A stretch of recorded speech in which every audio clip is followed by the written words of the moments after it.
Think we're live? Welcome back, chat. How's y'all's weekend? We got any ProQuest winners here? Anyone get their invites? How'd everyone's ProQuests go? Can talk about mine in a sec. Didn't go so great. Give everyone a chance to get in here, and then we can start playing some games.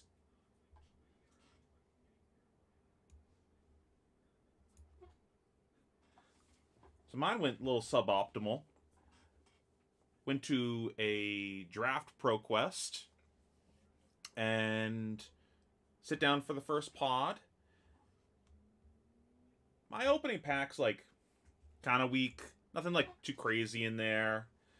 You lost to the finals. 2 Prism as Katsu. As God intended. That's how we want this in the stream. Prism winning. Actually, no, that's not what we want. We want Prism to not get LL points. What am I talking about? Unfortunate. You got reprimanded. Sheesh.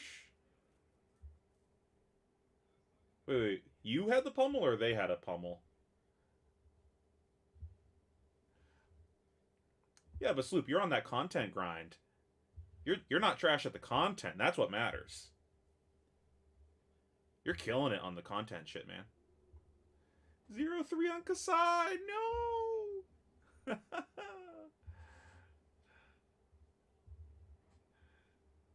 Thanks, Breno. So yeah, my wait. So they reprimand and pummeled you? What the fuck? That's some crackhead shit right there. What is this deck list? Holy shit. I mean, they got the W, so they know better than I do, right? So yeah, my ProQuest. It was a draft one. For first pod, I sat down, and I was like, I don't know these people. I don't know what they're gonna do. So I'm gonna like kind of see what's going on in the pod, because I've noticed that a lot of people really like drafting non-committal and then just like randomly deciding what hero they want to be like partway through the pack. I don't think that's correct. We can talk about that another time, but that's just a strategy I see a lot of people doing at this like local level. And that is what happened. So my pack was kind of weak. Normally, I like sending a really strong signal early on and just taking like a really committal card and just saying, get the fuck out of my lane. But my pack like really didn't do that. It was just like a lot of mediocre cards. Nothing that was like really strong telling the person next to me that they should be a specific hero. Like one of the things that I really like doing is your slip of the tongue makes me think that you needed to rename all the tier 2 ProQuest. What slip of the tongue?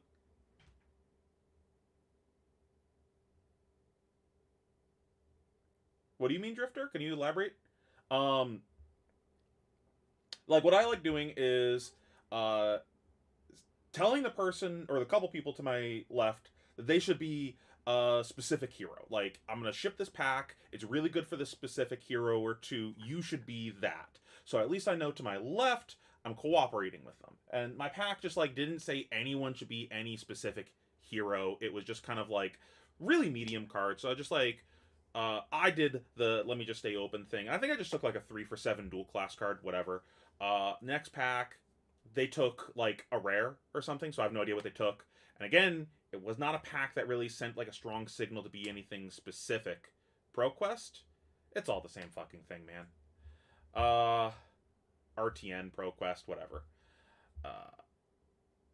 Local qualifier. How about that?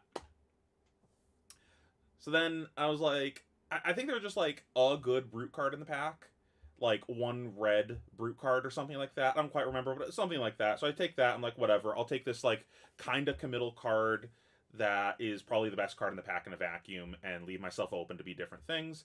Next pack, again, nothing too strong. There was a flat trackers, so I took that. I'm like, okay, I'm gonna hedge between these two classes. I'm willing to go either. I'm just waiting for someone to tell me what they want to be, because I can't tell anyone what I want to be with these packs. I can't tell anyone what they should be with these packs. I just gotta wait and figure out what's going on. I get a pack that's like 3 red brute cards or something like that. It was like I think it was like 2 red commons and then a rare, something like that. It might have been only 2. I don't remember. There's at least 2 red brute cards in the pack, and by that I mean like not dual class. Like they are solo brute, like just brute. So I'm like, okay, doesn't seem like anyone's really that interested in brute. I'll take this and see what's going on. Next pack seems good for Brute. Next pack seems good for Brute. Okay, we're in. We'll go Brute. It ends up that uh, 2 or 3 seats away from me is a Brute. That's fine. 2 or 3 seats away from me, the other direction, there's someone else that did the same thing as me. They were like, I'm going to draft Brute Warrior, see what's up. Both of the people to my left, directly to my left, went Warrior. So he got hard shoved out of Warrior. So he went, okay, I'll go Brute. Uh, now this is fine. In between the two of them was another person that went Brute. I don't know what happened in their draft that made them go Brute. I didn't communicate with that person. I don't know. But they went Brute. So it kind of train wrecked things.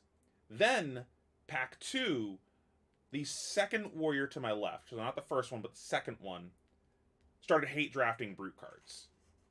And I had to tell them at one point to, hey, don't talk about the draft, because they were like, oh man, I can't leave this in the pack. I can't let someone else have this. I gotta hate it. And I'm like, please don't talk about the draft. Just shh, be quiet. Like, maybe we can have some like friendly table talk. That's like dubious if that's fine, but like at least don't talk about the draft. You know, like you just can't do that.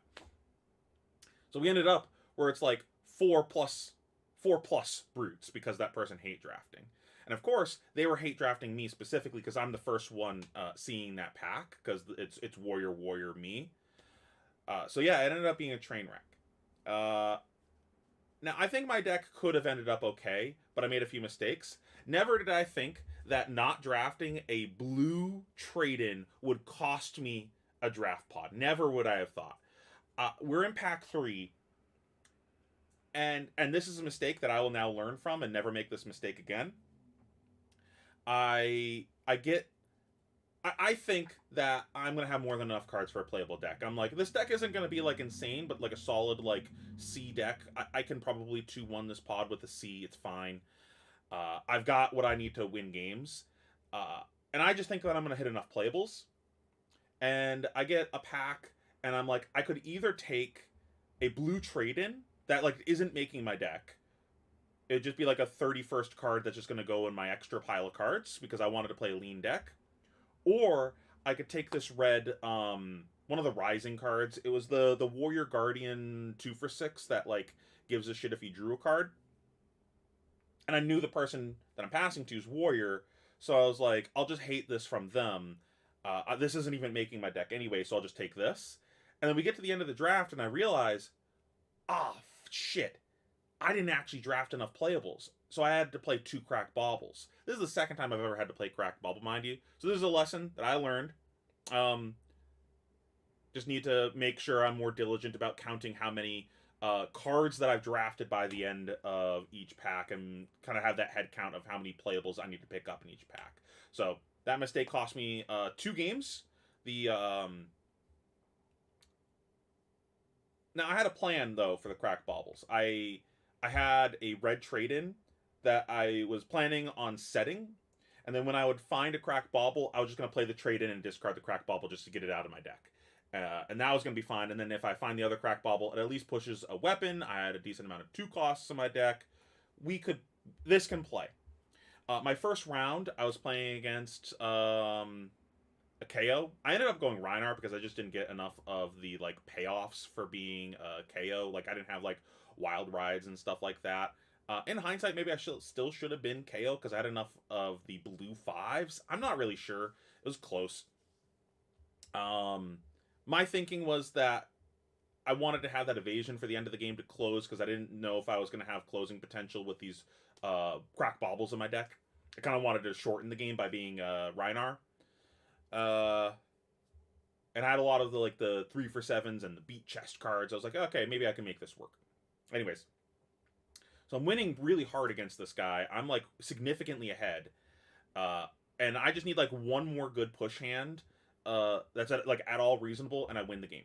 And I draw up, and it was red trade-in, Crack Bauble, and like a blue 2-block card. I don't remember what it was anymore. And he just throws like a really medium attack at me that like if I just like block and throw anything back at him, I get all of his hand and the game kind of ends. But I have to block with 2 cards or I die. And like this hand just doesn't play at all. I end up having to pitch like crack bobble to my helmet to prevent 2 damage, and block with the one of the 2 blocks, and then just set the trade in and pass or something like that. I don't remember what it was, but I just like lost so much momentum off of that play. But the game continued. I didn't quite lose there. But what cost me the game was we came back around to that hand of double crack bobble, and a blue wild ride ended up being the next pitch card. I was about to fatigue him. We were in that state of the game where this is the last weapon swing from each of us, and he had 2 cards left in deck, and it was a 2 block and a blue wild ride.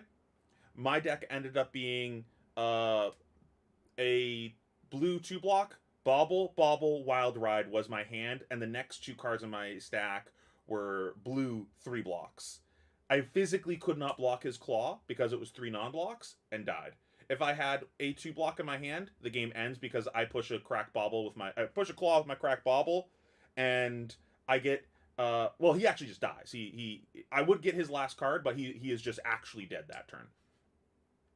So that was very unfortunate. The double crack bobble in the same hand cost me the game because 2 times in a row that game they were together, and there was nothing I could have done to get rid of them. That was very unfortunate. And then a similar thing happened in the next game. I was very ahead, then drew the 2 baubles together again, and that cost me all of my momentum, and the game kind of ended off of that. It was really funny though. The third game in that pod, I played against my friend Derek, and he had a very similar experience in the draft. He also ended up having to go double bauble in his brute deck. He had a turn where he threw a 3 for 7 at me. Yeah, double bauble skill issue clearly, idiot. What am I doing drawing like this? Just stack my deck better, right? He throws a 3 for 7 at me or something. No. It was I think it was a wild ride. I don't remember. He threw an attack at me, and then he drew discarded, and he had go again. And if he pushes claw at me, I die. My hand blocks enough for me to go to 1, and the other 2 cards in my hand after blocking, I think it was like 3 block, 2 block, go to 1. The last 2 cards in my hand is Bobble Blue Wild Ride. If the card still in his hand is pitch for his claw, the game is over. He drew a red and had to set it and passed. Then I do the same thing back to him. I go big attack into potential claw, and he's holding the crack bobble wild ride and dies. It was like literally the same hand, but I had the extra pitch for the claw, so I won. It was so dumb. And then so that was unfortunate. We ended up 1-2 in the first pod. I still played just for the experience of drafting, just to get some practice. And second pod went really well. I 3-0'd that one. My deck was the nut. Very unfortunate. I wish I had that in the first pod. It would have been a very easy 3-0, and then it didn't matter what my record would have been. I just needed to get 1 win, and I probably would have topped. Unlucky, unfortunate. But Jimmy still brought home the W and got the gold foil. So he got his invite. He got the gold foil. Got paid. It's all good. I still got more chances to get my Nats invite, so it's not a big deal. I'm not too worried about it. I'll probably get it at one of the CC ones. Let me just catch up on the comments. Oh yeah, we'll try teaching how to play Prism well, Sloop. It's a very very difficult deck. Separate turn. I already read that. Slip the tongue. Yeah, I already read that. Blinding beam. Yeah, we're cooking here. We're doing some cooking with these blinding beams. I have some theory I want to try out. We'll get to that in a second. Had to win my round 5. I was on Droma versus Azalea. He had strong waves. Unlucky. Yeah. So yeah. What's on the docket for today with the stream? I want to try out a couple changes to the deck of just trying out a couple theories. The previous streams we have been you did do the thing, Jimmy. We've just been playing the straight up battle hardened list with no changes. I just wanted to see how the deck functioned, how it operated, what I did and didn't like. Didn't want to go too crazy with the deck. Here, we're making a couple minor tweaks. Let me pull up my Word document of the changes that we made. Number one, I wanted to try Figment of War over Judgment. That was something that chat was saying a bunch over the past couple streams. I think I agree. So Judgment, the reason for having that in the deck is, I think the number one is Katsu. It's really good in that matchup because you can flip over one of their bonds targets, or sometimes other things like you can kind of cheeky do other things like I don't know, a double strike, or maybe they mask for something, but like really it's for the bonds. Because theoretically they should be playing not pouncing links, momentum into you, so like that mask interaction doesn't really matter. That would come up versus Phi though. So like there's like little things that you can do against Ninja that kind of get you some extra advantage there. Um, One of the other big reasons to play it would be Kano, but I am not a Kano savant. I do not know exactly the right timing to do that. I need someone to educate me on that, and I keep being told that that's really only good against bad Kanos, that the good Kanos will just, like, not care if you judgment them and just play through that in response to the judgment. Uh, we'll have to see on that. I need someone smarter than me to teach me the ins and outs of that matchup a bit. So yeah, we're trying out War. For one, it actually does impacts the board. Like it actually does something because flipping over a card face down largely doesn't matter against most decks. Getting a courage is more than zero. The other thing is that the War does is when we flip it, we can get this Anthem effect on our board, and that can matter into things like Guardian, where we can start like stacking our damage and kind of going crazy because we're looking for some more ways to push damage into Guardian to help close in that matchup. I don't believe it works against Kano because they would just respond with this. That's what I was just saying. Like against a good Kano, theoretically, it shouldn't actually do anything. So I can see instances where it could do something, like maybe you respond at the right time, and like because of the layering of things, they don't really want to respond with it right then. But it seems loose, in my opinion, and theoretically it should be a good matchup anyways. And that's the same idea with Katsu. Like I believe Katsu is a good matchup. They really struggle into the Herald plan. So why would I play a Figment just for that matchup when I'm already ahead in that matchup, in my opinion? I think you're supposed to Judgment Blazing when they try to Wildfire, but only works uh, if the Kano all the pieces before. Yeah. Like it's got to be like some weird thing. It seems niche, if nothing else. And honestly, like just having the Halo to Spell Void 2 seems more than good enough in that matchup. Like they're not going to respond to this. Like when I do these things, they can respond to them and try to juice me.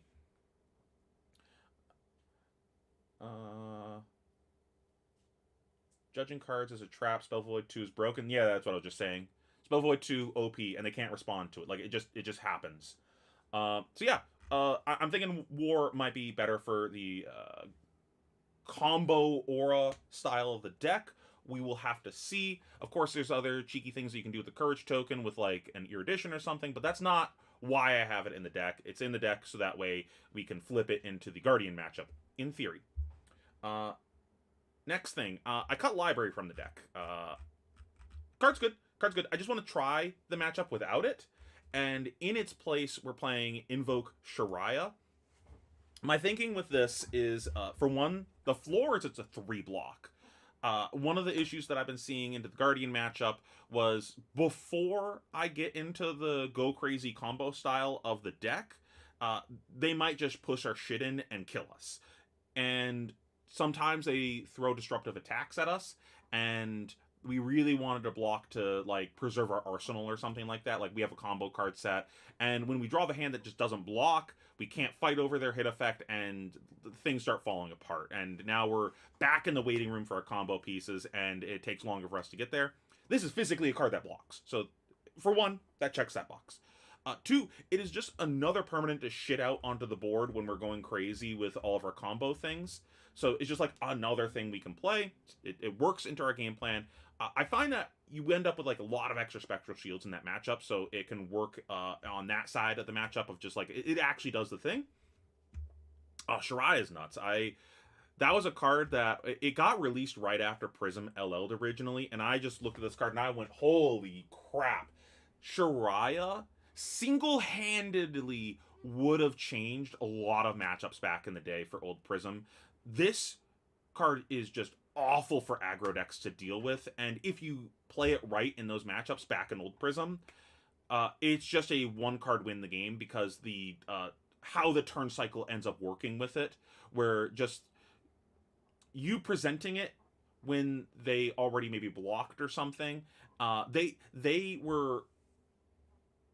are not incentivized to block against you normally, but then when you play this, they kind of have to block it, and they don't want to block. That's just not what they want to be doing. But the value prospect of not blocking it was too big, so they had to. And then what are they doing on their small hand? Are they gonna just directly attack this and leave me with a full grip? Now the turn order flips, and I'm now the aggressor in the matchup. If they throw shit at me, well, you're playing a small hand. I'll just block and keep this around and do it again. So I don't know. This would have been nuts in Old Prism. Anyways, other thing in the matchup is against Guardian. I'm looking for some more ways to get some cheeky chip damage here and there. It does do arcane damage, so we get some more chip damage here and there. I can imagine a scenario where it matters. Pretty moot win is just a ward 4 anyways. I assume you're talking about the Pheano thing still, Michael.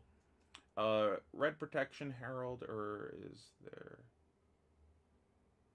We're just trying to get this into play off of Genesis triggers. Like, we have Genesis, we have Figment of Protection.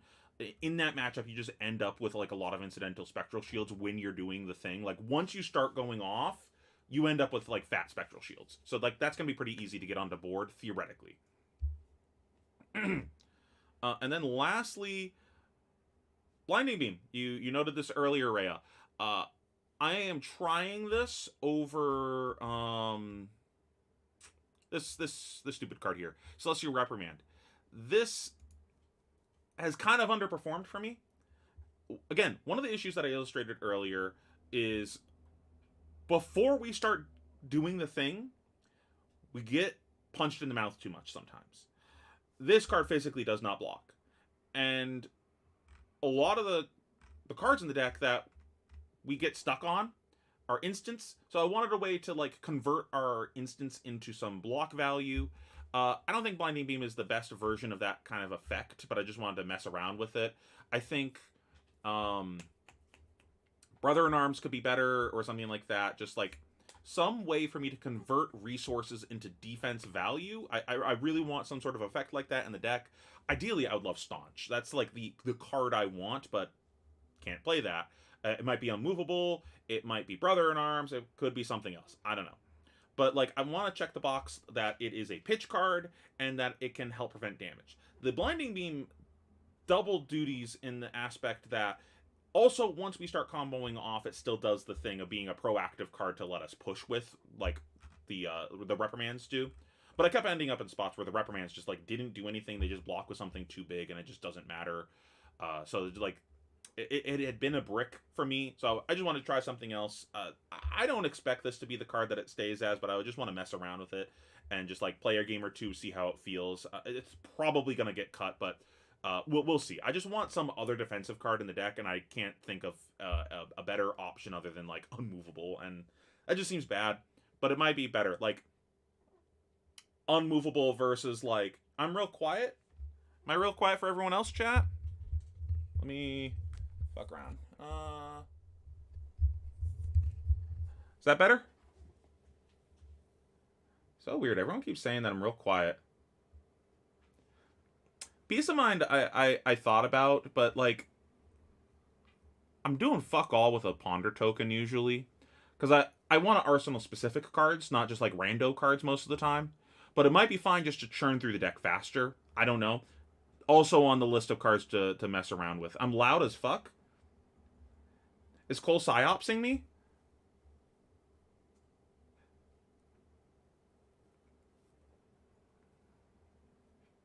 Yeah, Celestial Reprimand is illusion, so it does work for that. But Blinding Beam is still light. I was considering...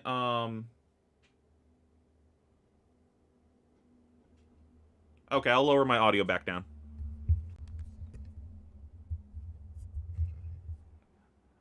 I don't know, Cole. Skill issue. Up your volume. Keck. Like, the card that I, like, kind of fills a bit of the role that I was thinking was Celestial Resolve, as it's just like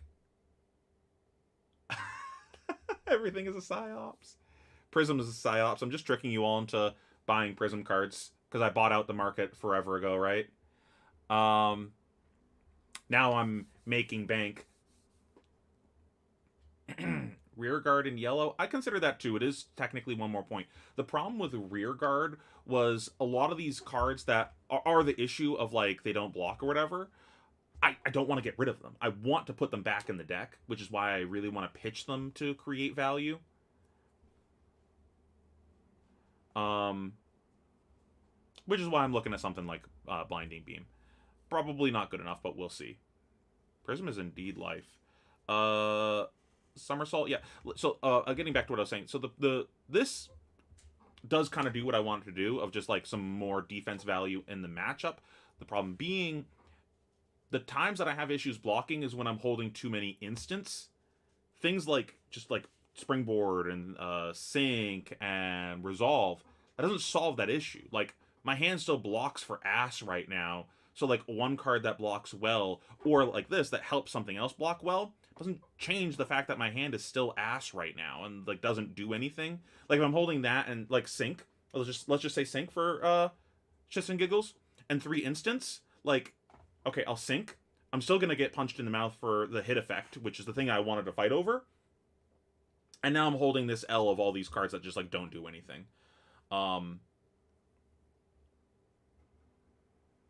Yeah, I mentioned someone else said peace of mind a minute ago, and I said like I'm considering it.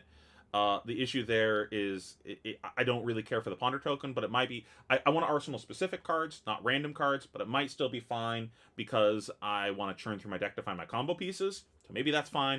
We'll think about basically what we're going to be doing is this is a lesson to you guys for when you're play testing. I said this in my first Prism stream. When you're playtesting, do not just like jam random games. Don't just sit there and just like mash buttons blindly on your keyboard or in paper, whatever, and like take nothing away from it. When you sit down, ask yourself a question or have something that you're trying to figure out. Have a goal in mind when you're playing. So, we got some questions to answer for the stream. One of them, kind of going back to that Blinding Beam. So when we draw Blinding Beam, we are going to ask ourselves, would this be better in this situation if it was a different card? Would it be better if it was a block 3? Would it be better if it was a Resolve, an Immovable, Peace of Mind, Brother in Arms? We're going to think, if this was a wild card, a Joker, just like this could be any card in the game, what would I want it to be right now, and see how that plays. The other question we're going to be answering is, do we feel like we missed the library in the Bravo matchup? Next question is, this is more of a broad one. Now, this is when it's fine not like really having a specific question that you want to answer when you're like just trying to get the basics down to something, is just how does the aura plan function into Brute? We haven't played that many Brute games yet. I am a little spooked by the scab skins in that matchup, so I'm concerned that it's not just a if I can do the aura combo game plan into them. So I was talking to Rhea earlier. She was saying, yeah, just fucking go for it, man. So I'm gonna trust Rhea, and we're gonna roll some dice with some brutes and see how that plays into that matchup. So we're asking ourselves more of a broad question there of just, does this function in the matchup? Is there play? Next question is, in the previous couple streams, I had been asking, or commenting, I didn't quite feel like there's enough Red Heralds. And, stream was kind of pointing out that, like, Angelic Wrath is almost cosplaying as a Red Herald in the list, and I think that is kind of filling that same deck slot for the deck. So I want to ask myself, when I draw the Wrath, would I rather this have just been a Red Herald? Is this better here as a Red Herald, or is this better as a Wrath here? And just kind of seeing how my hands play with that in mind. You do have to be careful when you're asking yourself questions like what I'm asking here, of not being too results oriented, because you're gonna have small data sample sizes of just like, this one instance, it would have been better as this. Don't take that as an absolute truth, because it's gonna be small sample sizes. And then this one isn't so much of a question, but a playing goal in mind of just how I want to play my games. Of I when I'm doing the combo style of aura game plan, I want to try putting myself in more spots where I get a rebirth going and look for opportunities with rebirth to do cute things and just kind of be more mindful of things that I can do with rebirth because I just need to be in that spot more often so I'm more comfortable looking for that. Um, and yeah, I think that's the questions that we got for the games today. What's all this talk about blocking Rainbow, Angelic, Rathko, Burr? I mean, that doesn't do shit against Guardian. Like, we're we're talking about the Guardian matchup here. Like, they throw Dominate Spinal at me, and I throw Herald with a Wrath in hand, and they just pop it. I'm gonna look like a clown. So yeah, we're probably gonna want to block instead of play a Wrath there. Uh, oh, cool. I didn't know they topped. Good for them. If Blinding Beam was 100, I think I'd pack one, pick one, the $100 bill instead. I'm not disciplined as a drafter. I had a KO roll back to back 6 on Scabs when I had ALS at the RTN this weekend, so I feel your fears on that one. Yeah, it's tough. KO is very hard. They hit so hard. The Scabs lottery to fall back on. Yep. Yeah, I'm like a little spooked by that. Where I'm wondering if maybe leaning into the Heralds instead with like reprimands and shit might be a more consistent game plan into them. I'm not sure, but we're gonna trust and just uh, throw shit at the wall and see what sticks. Kind of, it doesn't matter if we win or lose. That's another thing that like when you're playtesting, think about that. Like it's not about always winning. It's about learning from the games. So like figuring things out can be important. Like I didn't win this game, but this felt strong. This right here. Can I replicate this moment? Can I do more of that? Is there something I can do that prevents my opponent from stopping me from doing that? Things like that. So like ask yourself lots of questions while you're playing. All right. Let's get into some games. Let me just make sure you guys can see everything properly. Seems like it.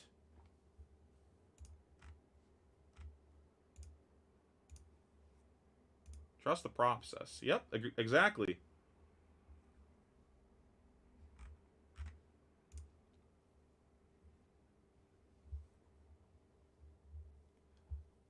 Chat, you got any questions or anything while we're waiting for an opponent? Before I ignore you? I'm probably going to try focusing less on chat while I'm in game and then come back around to chat between games, by the way. Don't want to make my opponent wait too long on me making decisions, though. Right away, we got the Rhinar. Alright, so how are we sideboarding? So we're doing the combo plan. Trust. So we want the Vestige. Hit this man with a good luck, have fun. I'm going to go first. So we're going to want these.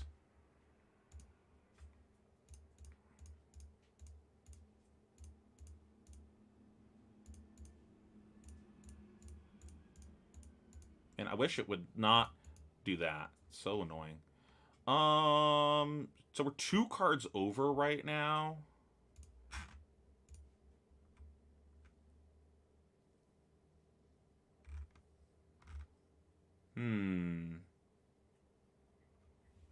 Let me just reference Rob's deck on I remembered your name this time. And see how he sideboards.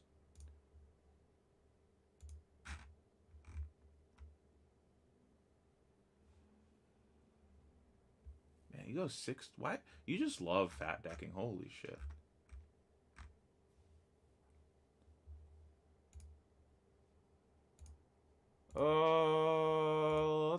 Let's take these out and try that.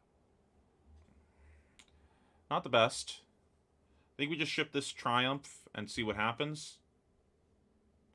They got non-blocks. I kind of don't want these cards anyways, so like I want to filter through some cards.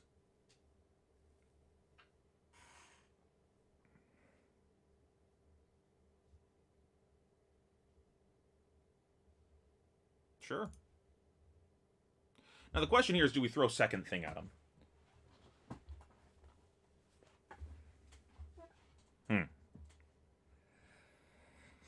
Arsenal's pretty good, but both of these arsenals are kind of butt cheeks. Do we risk it? I think...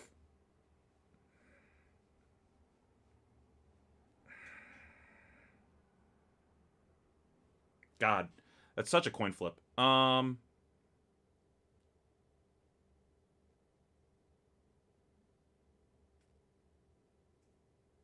a coward. And here, so I would prefer to hold this yellow in my hand as pitch, but this card I just don't want to play this.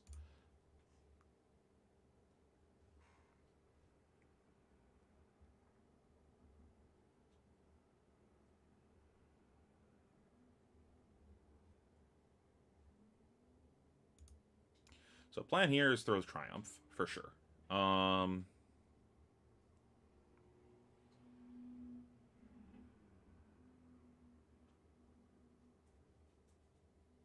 Use this as my pitch for the Triumph. I think we just block with this, and then find out what's going on with the rest of this turn. Yep.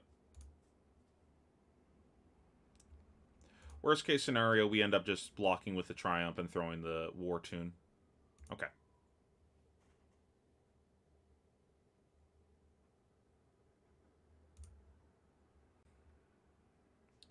So, since we have this Blinding Beam, I almost want to just throw this War Tune.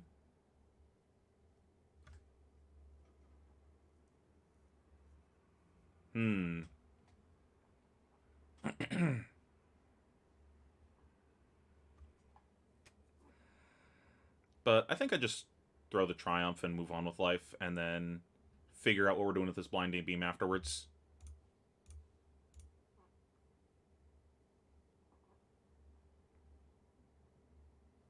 I'm fine just, like, taking his cards here. So, like, we'll throw this War Tune if he just, like, blocks. I could see this be a flesh bag.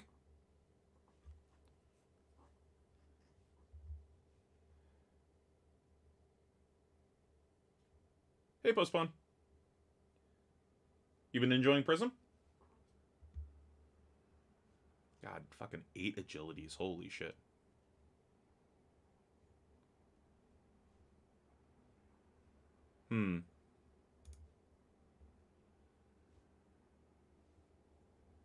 Good to know that's next. Yeah, I think I want to deny value on his agility and just, like, say, give me more of your cards.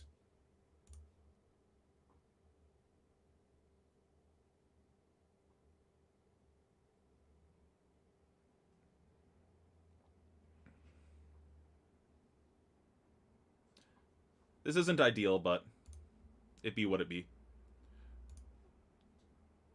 I will gain an action point and then do nothing with it.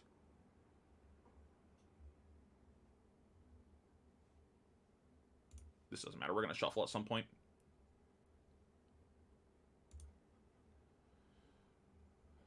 It's a big boy. One float, no tunic. So we're going to waste this agility but get another one, and then there's a swing big next round. It's kind of annoying, because then he's going to get to just claw my aura for free. But I think we still kind of have to just play defensive here. Throwing this Triumph doesn't do anything when he has the swing big either, so I think we just block. Kind of unfortunate, but it is what it is.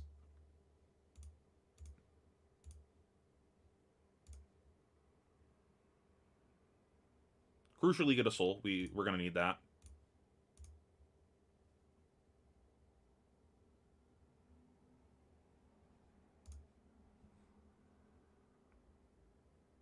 And we're just looking for, like, a piece. Like, we haven't seen any of our combo pieces yet. We're looking for that big combo turn. There's kind of a piece. Not really. But we're probably just going to, like, block with 2 cards here. Bear Fangs. So is he just going to set the swing big? Interesting. I'm pretty into just blocking. Surely he kills this.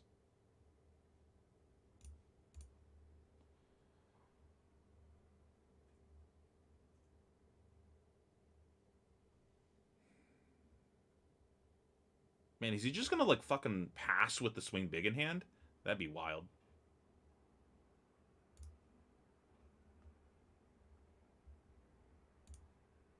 Like, I could block 9 on that instead, assuming he's gonna claw this, but...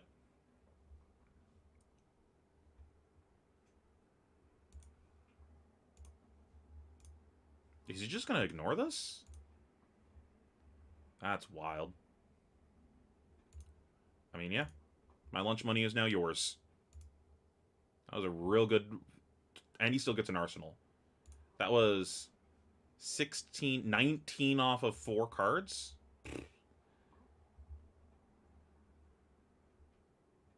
Sheesh. But this number doesn't matter if we can combo. We just, like, actually have to see the pieces, though.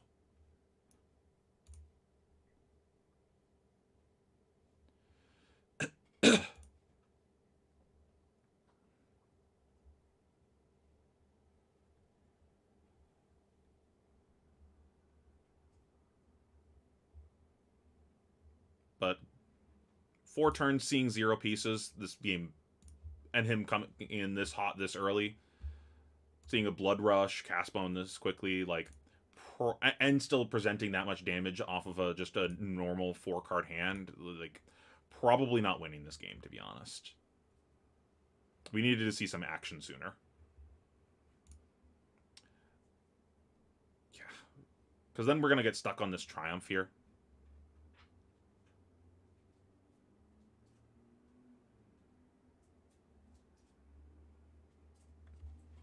Brutes do be yucky.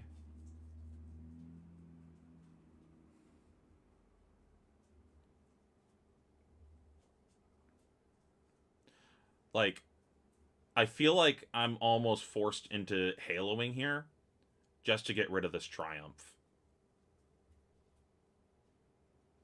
Because, like, the play is going to be, like, if we don't do that, it's just, like, block 9 and still take a minute. Like, we're giving up 2 cards blocking this and having 1 card for the rest of his hand. We're going to take so much damage and pass with a Triumph in hand.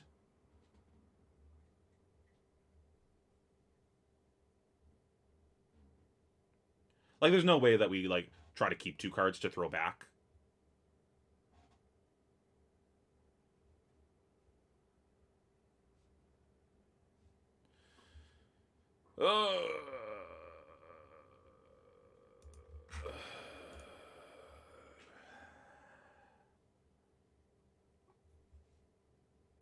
Yeah, I think we...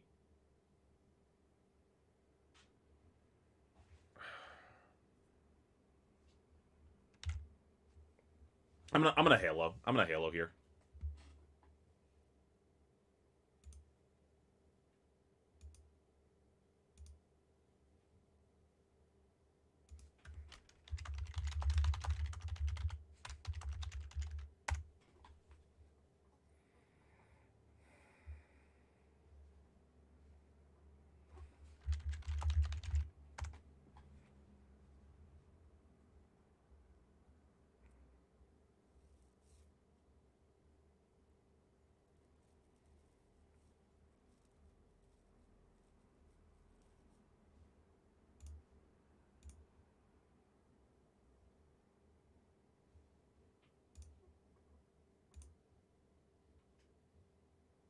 Yeah, I kind of need to draw something here. Guess we'll get a protection. And I think we're going to use this 1 resource on Footsteps, probably, just because, like, we're so fucking dead. Do still technically have the option of pitching a yellow to play this Merciful, because the Vestige is on, but we're so fucking dead right now. Pitching would also let us flip and have Float, which doesn't really do anything.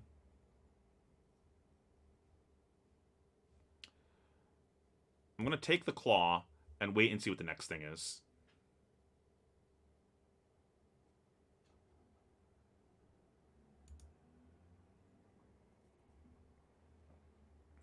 Yeah, this game's probably over. We needed to draw, like, any action. We drew mono heralds this game.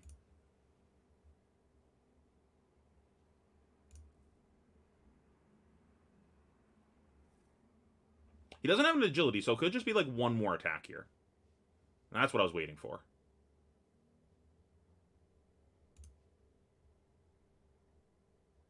Actually, do we respond to it to play the Merciful? Just, like... Yeah, I think we just respond and just, like, block with the rest of our cards.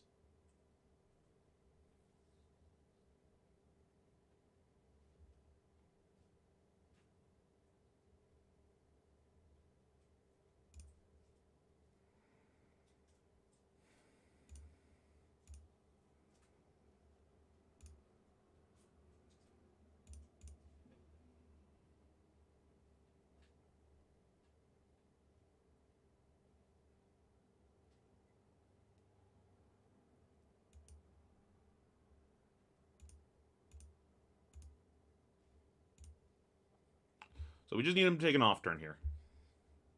Probably won't happen, but... I wouldn't even say this is much of a high roll. He's seen 2 power cards. It's just like...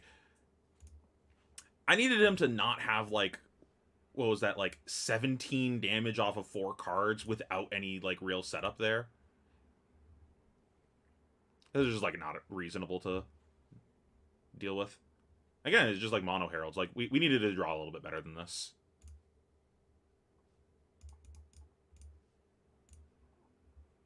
And still 0 combo. We've seen 0 tomes, 0 arclights, 0 genesises.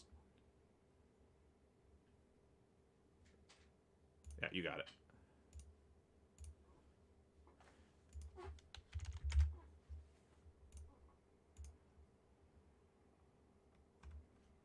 it. This is one of the problems that I've had with the deck when you're trying to do this style of game. Like, they were all just at the bottom of the deck together.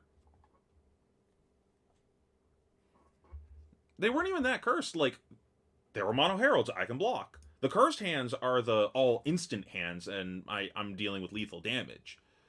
But this was just like, I needed to see my combo pieces, and we're on turn 5, and next hand still doesn't have a combo piece. The next hand has our first combo piece with 2 of the same combo piece together. And then all of our tomes and arclights are just at the bottom of the deck together. Like, I can't win a combo game if all of my pieces are at the bottom of the deck. Which is why I'm a little off-put by that kind of strategy also. It's just not consistent. You can definitely win, but, like, this is not the type of game I necessarily want to play, but it's very powerful when you get to do it. Alright, let's go again.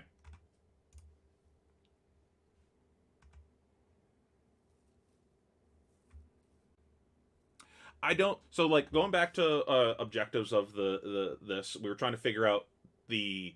Can we do the aura game plan into a brute, KO specifically? Now, that game, we didn't even get to enact that strategy, but I don't feel like if we were doing the Herald plan, anything would have really changed there. We would have still been in that kind of cycle of, like, I guess I have to block because, like, these hands don't do anything.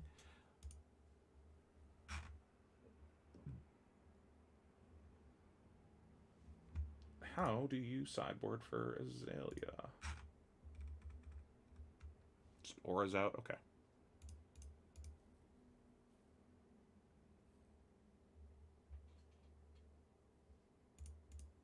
Bring in all the big idiots.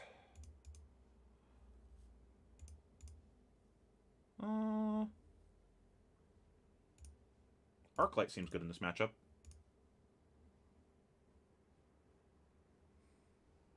I could see playing Pierce, but we're going to try the Shariah instead. No, Shariah's probably bad in this matchup. This just doesn't do anything. And then make sure my equipment's good. Yup.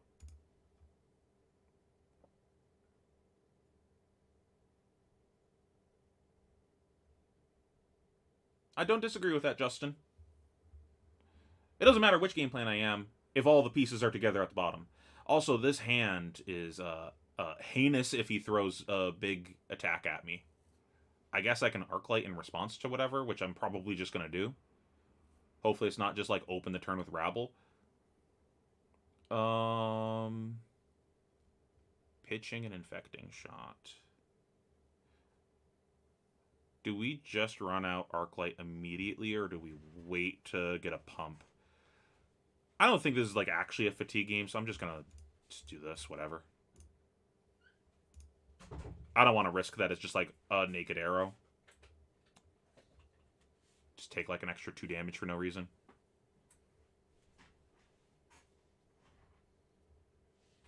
That was one of the hands of all time. I'm pretty happy getting one of those out of the deck.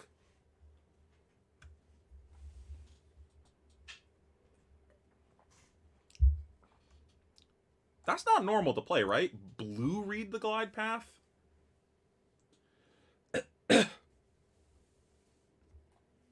You think I just take the damage and play the Arclight? Interesting. I don't know if I agree with that, because I feel like I'm just incentivizing them to, like, block next turn and then just kill the Arclight. This doesn't matter. We're going to shuffle. Pitch stacking's fake. Hemorrhage Bore. Interesting.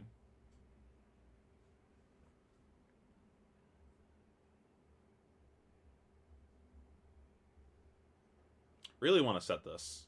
It's kind of unfortunate. See, now I wish I had the Arclight in play instead, because I would have just, like, played passing, set this, and passed, but... This is fine. We're just sad if he has a popper.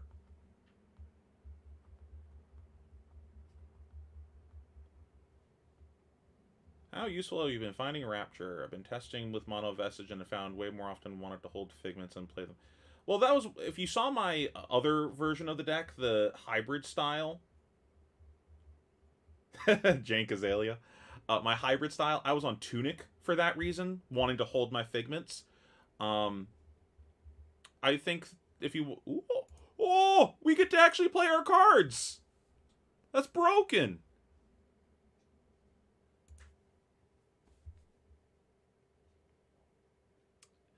Do we just get Erudition here?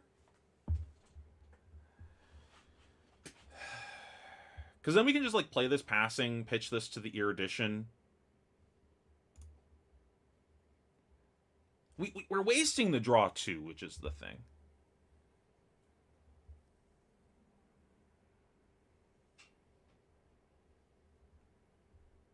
Like, do we want a free card?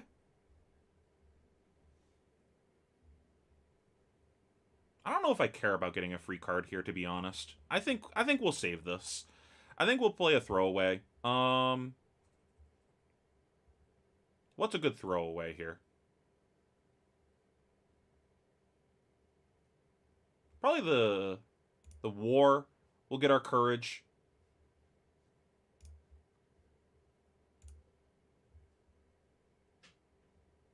I just adore the combat chain covering everything. As a illusionist player, just having to move this constantly or not see half of what's going on is just fantastic, gotta say. Yeah, protection could have been fine. I feel like I really want to get the trigger on protection. I don't know. Just notice he's on Perch Grapplers. That's interesting. We gotta pay attention to that for later. Oh, we got a card!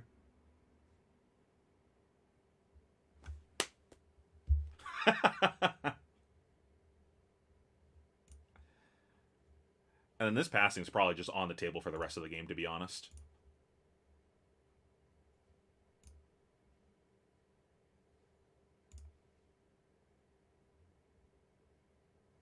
These are cards that play.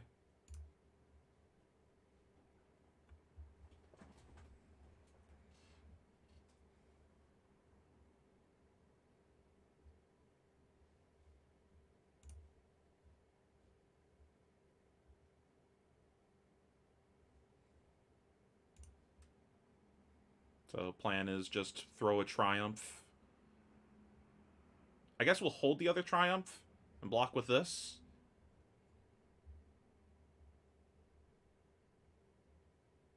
No pumps?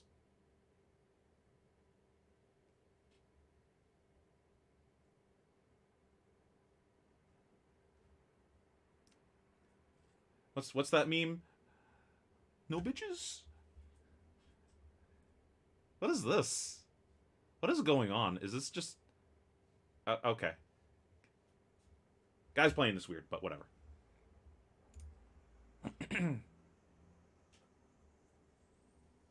I still feel like I give him a card on this, like.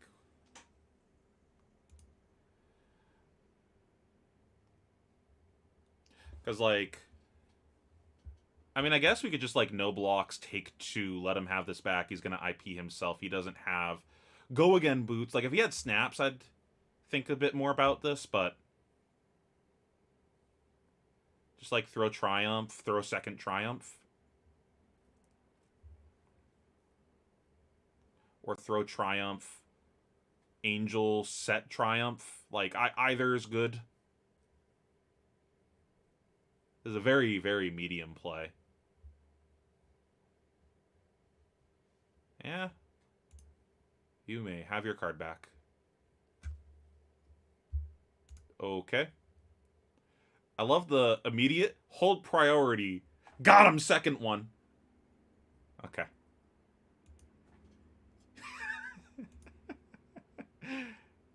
You got me, I guess. I am tricked. But what about this 7? 7, though? 7's pretty good. That's a number on a card.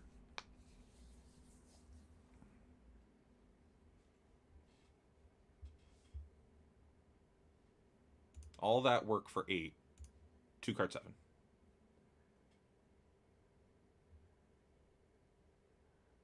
No. It's way more ironic doing it the dumb way I just did. Come on.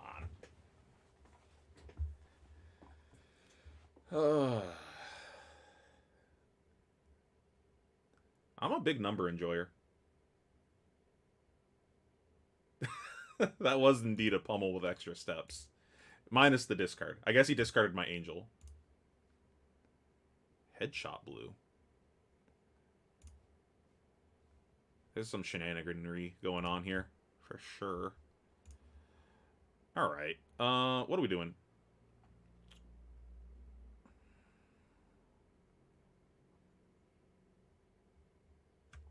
I almost just want to throw second Herald. So, like, it's more value to just play a Figment Flip Swing set. But I almost want to just throw second Herald and wait to flip, so that way I can get a second Soul. Thoughts, chat?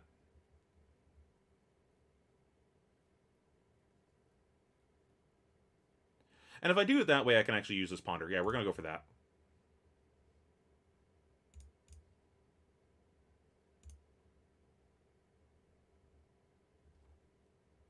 And if he gives me his grip, that's fine. I want his cards.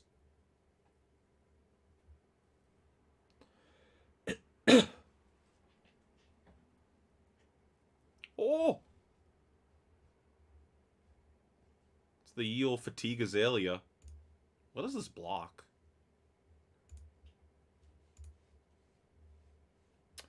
So, I want to leave the Triumph in deck. If I get the protection, I might be wasting the Spectral Shield because it's a small hand. I think we get the Ravages and shoot him for 1. Now, I could leave the Ravages in the deck, so that way I could Halo for Ravages to shoot myself to kill an Angel if he attacks an Angel, but I just don't see him shooting an Angel. The question here is, do I flip? I don't think I do. Oh! Stay cool, chat. Stay cool. He doesn't know.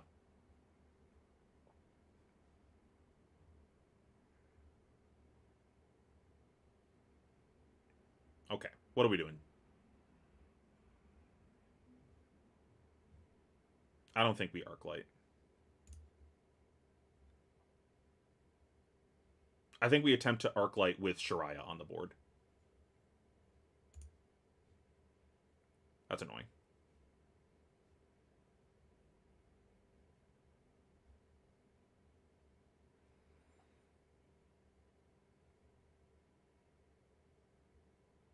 I still think I wait.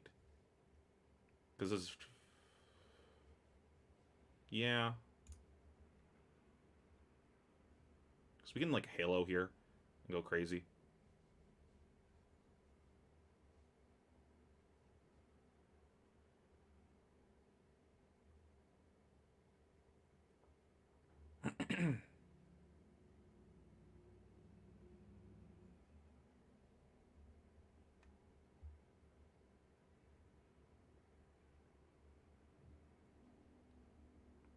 Maybe I'm supposed to just play this, but I feel like it's so crazy just, like, playing this out.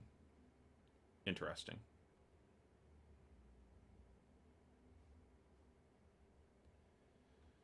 Alright, do we get a Triumph here to put this to 4 and then flip to fully block that? That seems reasonable, right?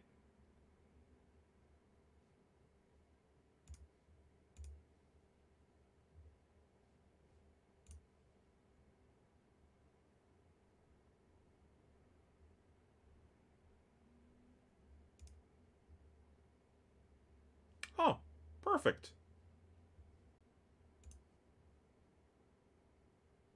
Well, now we don't need to get the Triumph.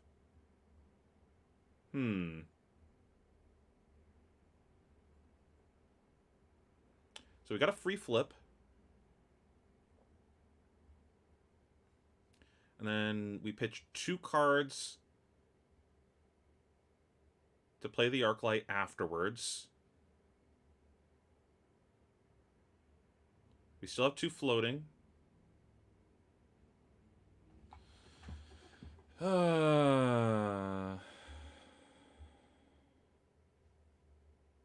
do we do this?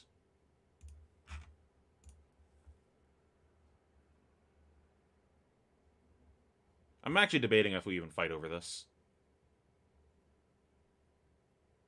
No, we just Soul Shield and flip, and then... we're just like a hair short on resources here.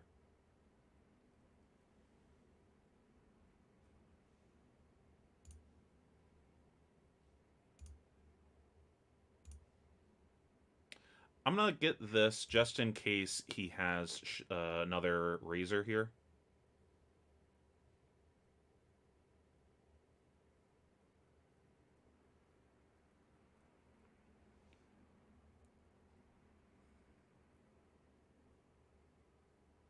Oh, true. I always forget about that. It's only my turn. No, you're right. So then we have to hold our cards for our own turn here.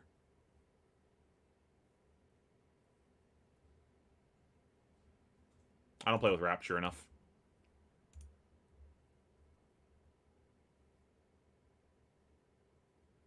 Alright, this might be scuffed then.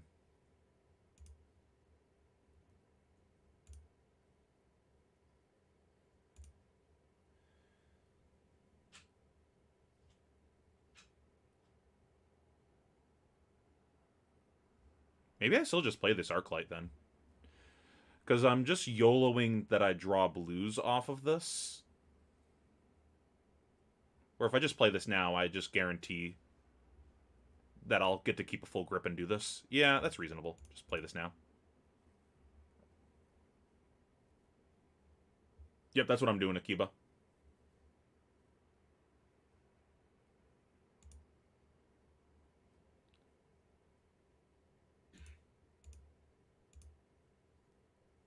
I'm confused.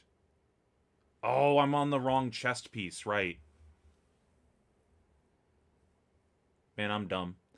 This keeps happening to me where I'm just, like, thinking I'm on the wrong thing. I'm so dumb.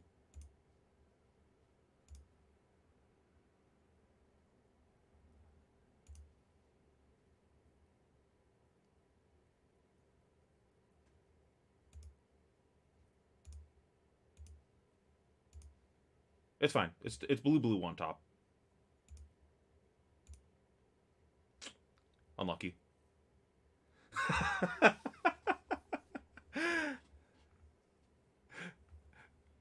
Relatable, am I right, chat?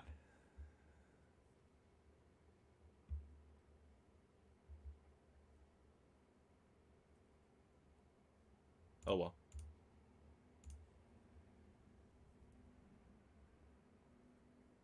It's fine. We only massively inted the turn. Yeah, I think we were just supposed to just do this all on our own turn. Oh well. Oh!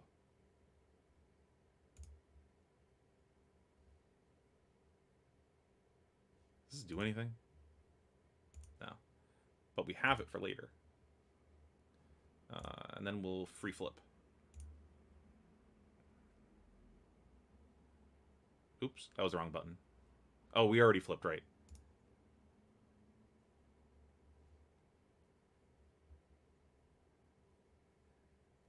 I just... I just always do that with the two chests.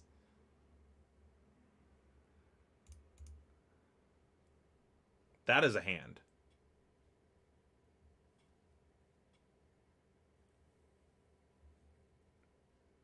But do we still Arclight? Oh, this is so good, though. I think it's still worth it. Just Erudition him again.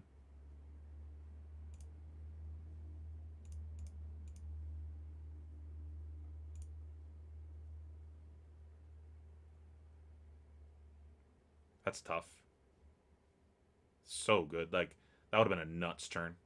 But can also just draw 2 cards for free. I like free.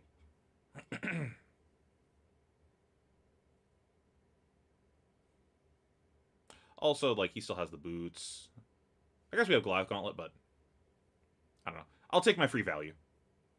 We're going to shuffle again at some point, too, so, like, these will come back. Yeah, if we had done this differently, we would have had the ALS already on board and drawn into this double Erudition hand, like... Okay, I don't know why you're playing that, but sure. Here comes the lead the charge, blow me out. That would have been funny. This matchup is so good. Doesn't matter if you're a goon like me and you just, like, into the game.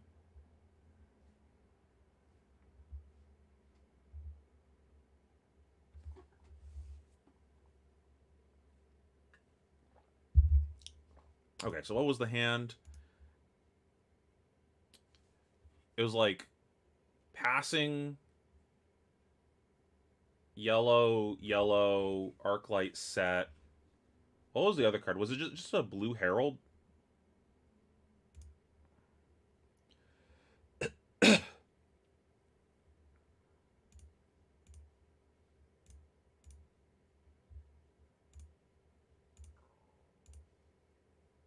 Two cards for me. Wait, chat. Just like we drew it up.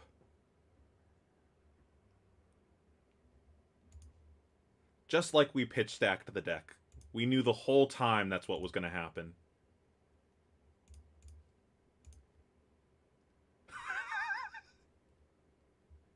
It's just that easy.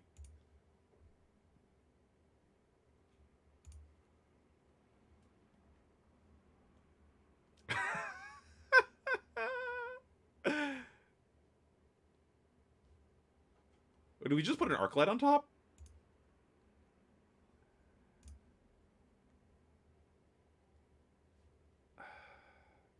We don't have Halo anymore, so might as well. So we got a free flip. So the thing here is we won't have Go again.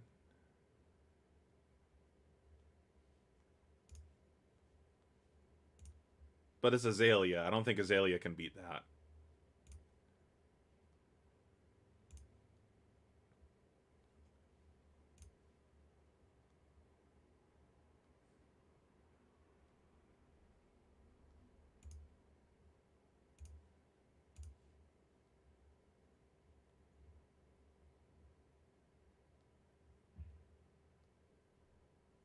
I'm almost wondering if we were supposed to pitch the red instead. And just IP ourselves on the blue. But it's fine.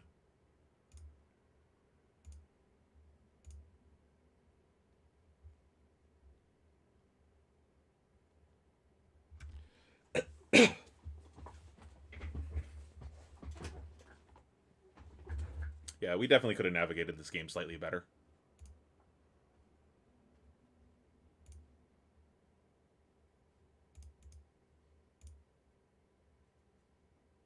Technically plays. Do we still play this Arclight? I don't know, chat.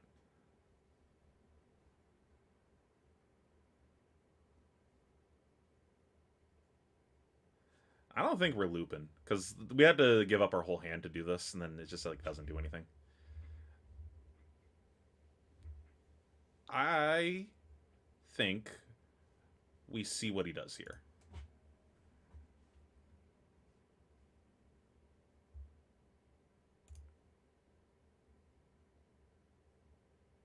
Because if this is not dominated, I'll just block.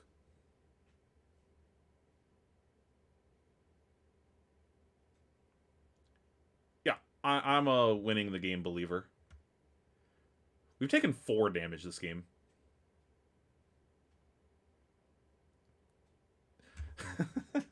This is as one-sided as that brute game was.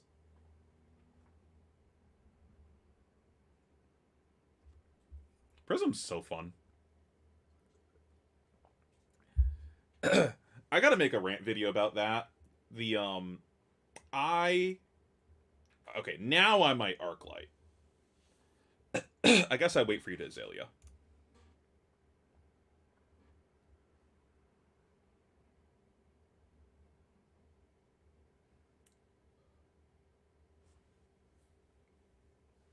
So it's getting +6 right now, right? I could just play the Arclight after. Thinking.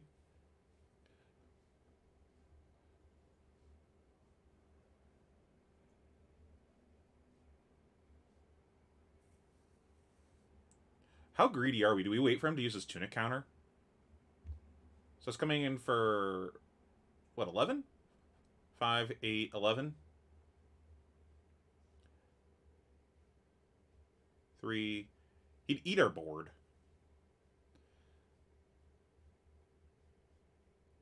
8, 9, 12. I think that's good enough to just say no. Try again next turn.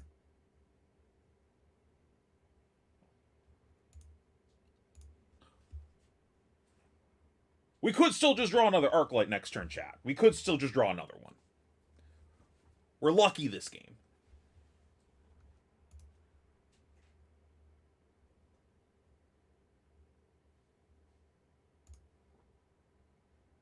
You have successfully discarded my Arclight. And I was going into a no arsenal turn. So, like, pretty reasonable that we can deal with a non-dominated swing here and just, like, play a small hand.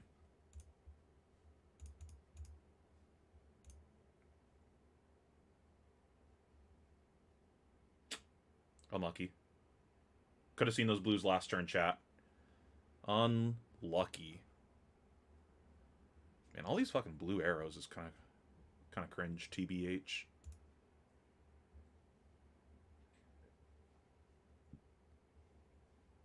So I am willing to block 8 with my hand and keep 1 card.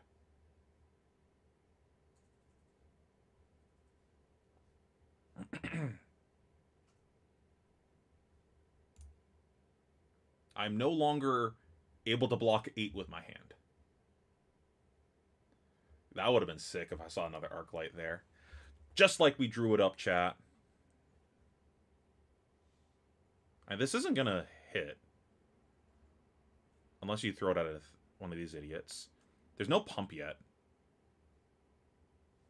Okay.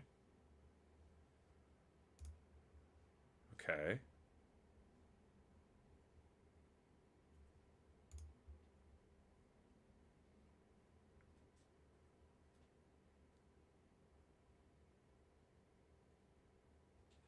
Is this Rain Razors?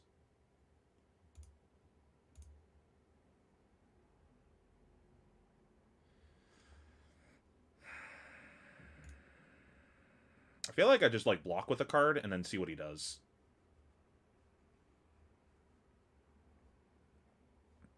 and like flip one of these ones that I'm willing to sack.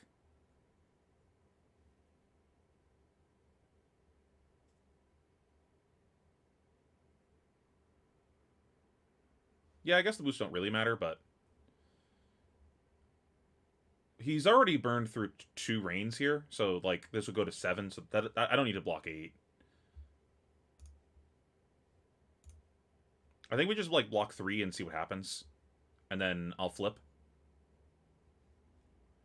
And if that is what we are doing, even if it's a rain, it would push it to 7. So I do want to block for 3. You may have this. Again, the blue. Does it matter? Doesn't matter. Show me your moves.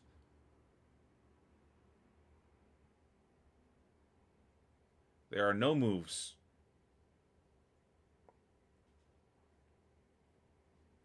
You may have one of my finest figments. Chat, what do we not care about? That's right, Triumph. Good call. Good call, chat.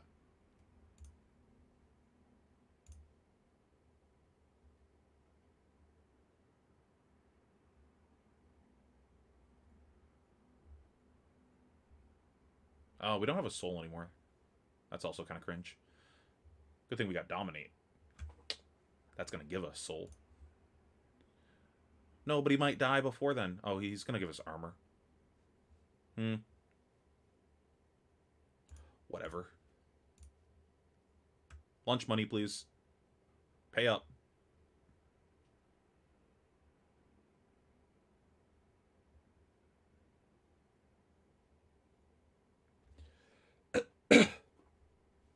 You sure?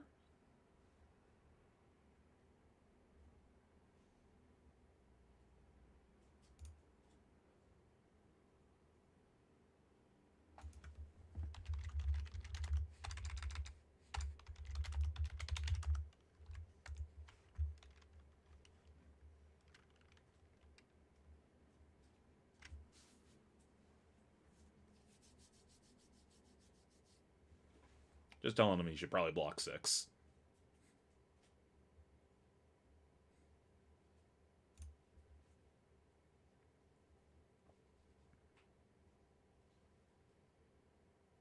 No? Okay. I tried, chat.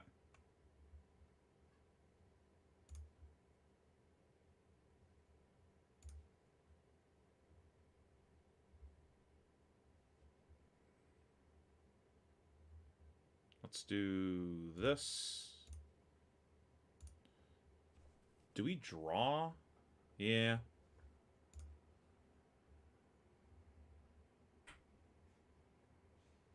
Guess it doesn't matter if he blocks 6. No, it does matter, because then he gives us the soul to draw cards here. Just like, it's super relevant. And then... do we throw Herald at him? True.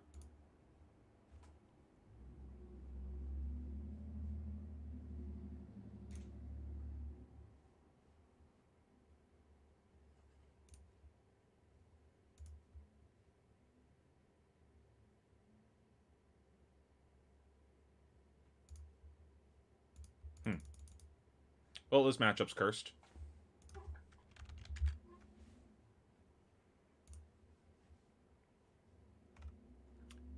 This did not test any of our things other than... okay, we got to try out the rebirth thing a bit of being cognizant about that. Punted it, but we were cognizant at least.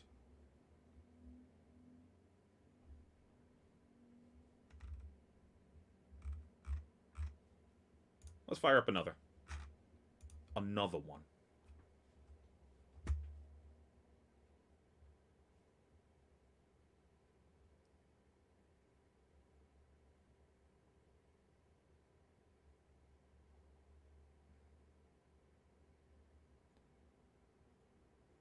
I mean, just like Popper doesn't matter. I could just like push a Herald, an Angel instead, right? Like I get his full grip, and then I go into the next cycle with a full hand. Just like doesn't matter. Now this is a matchup I do not have experience with.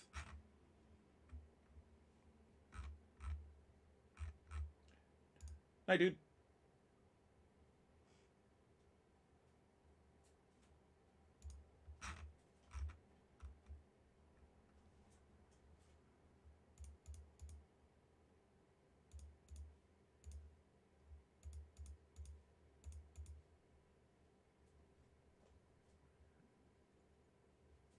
Arclight's in. That's surprising.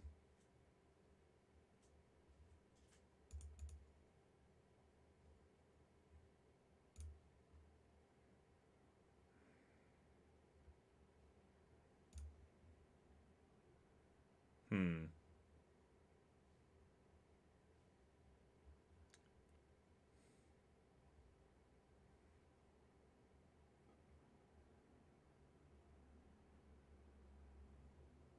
Think we just go War Tune, and then set the Seer Edition.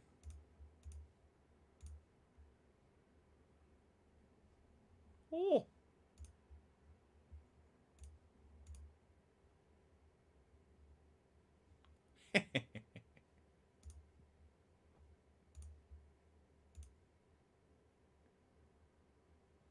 Oh, that makes sense, I guess. Got 2 cash-ins. Interesting. No! You son of a gun.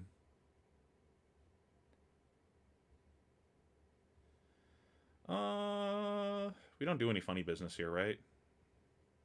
Just play our hand. Yeah, fine. You juice me.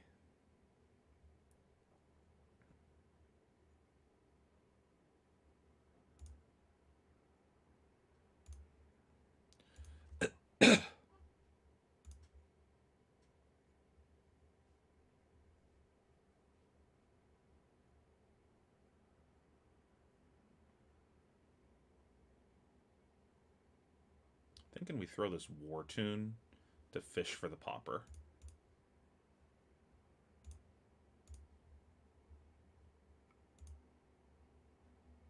Okay. Unexpected.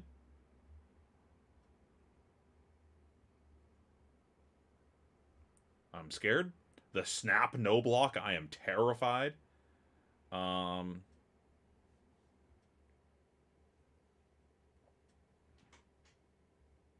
I almost just want to. No, that doesn't like change anything because of the armor. Um,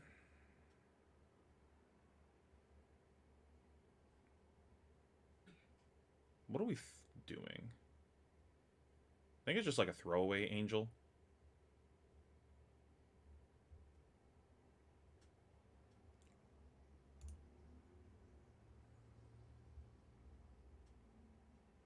I guess a good ALS on their 5-card hand, but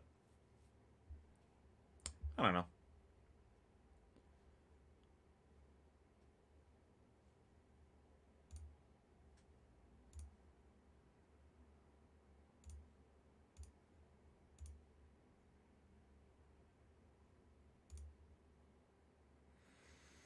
Hmm. Drawing cards here doesn't actually really do very much because we've already used up all of our go again, so I think I just throw this.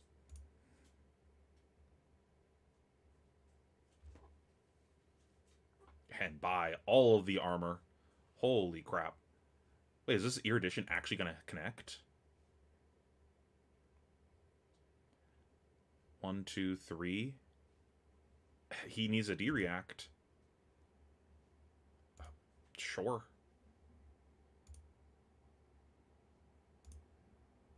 Sheesh. You do be slicing and dicing over there.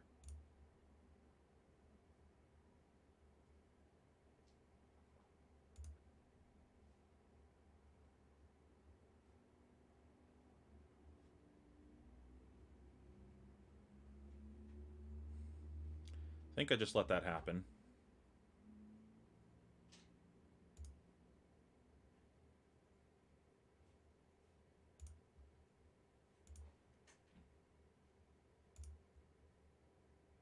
10's a lot. But so is this Erudition. So we want to keep a yellow. I think I'm into like blocking with like 2 cards.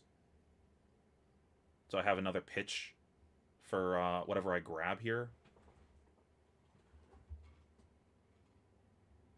It might just be play Fat Hand, actually. No. I don't think that's the play. I think we just like keep like 1 card. These blues don't really do very much for me.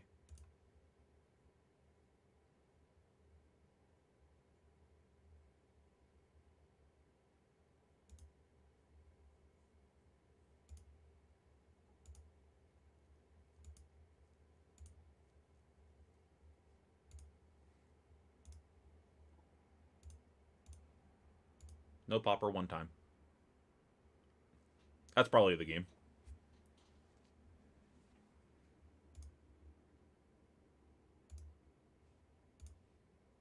That's kind of unfortunate.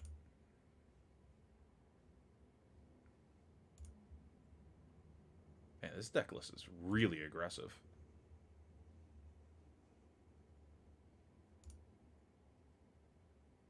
Pitched a yellow, though. Did he have a vigor?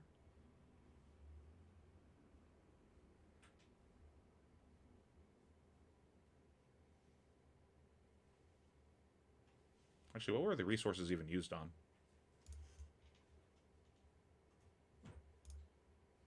What did he spend the other resource on?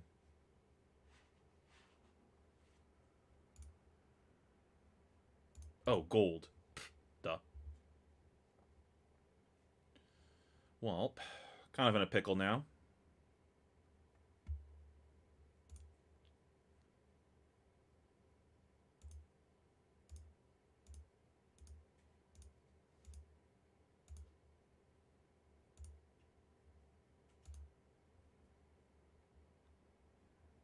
I think we just need to be aggressive here.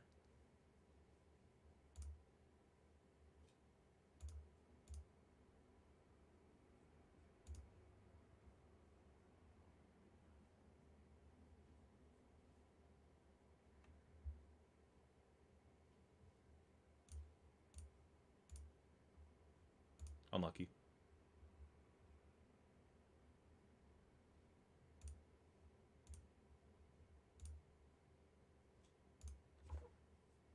Hmm.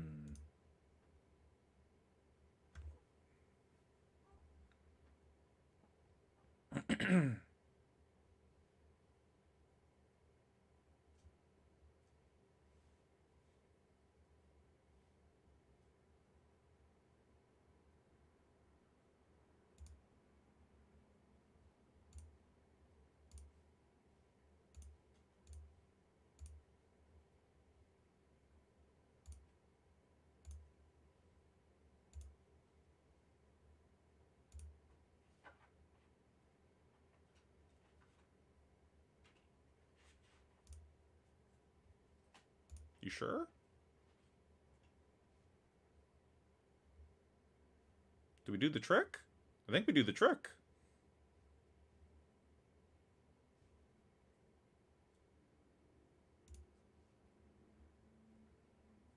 What do we want to keep? These 2, I guess? Nah, I want to set this. I think we throw our arsenal pitching a yellow and this, so we put this into soul.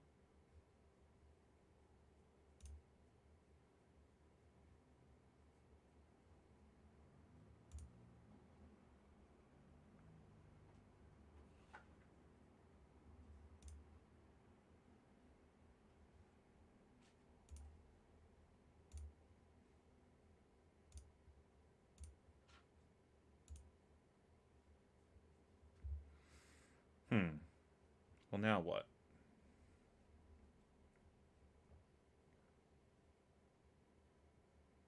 Suppose we just throw a protection at him.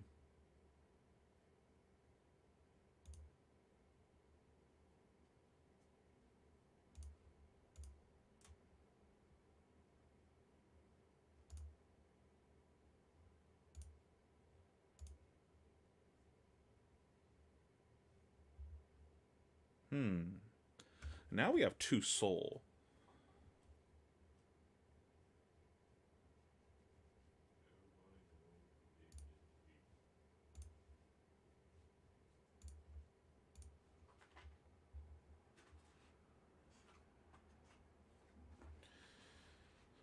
Maybe we Erudition here and try to throw another Herald. Yeah, I think I like that. I think we got to be pretty aggressive here because we're behind.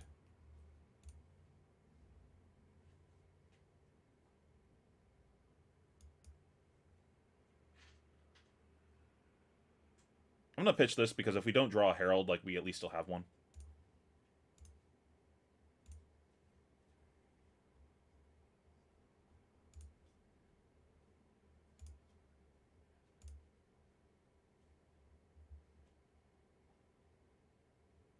I guess set Soul Shield.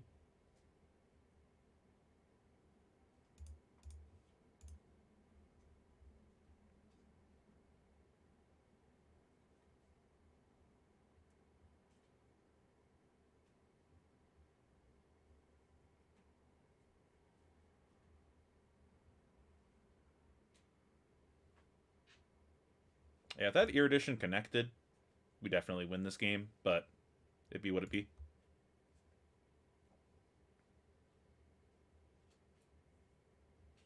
I think I'm fine also just taking his cards here.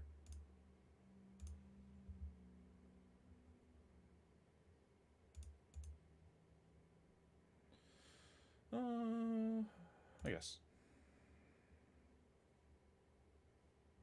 Man, Arclight would have been crazy here. Unlucky.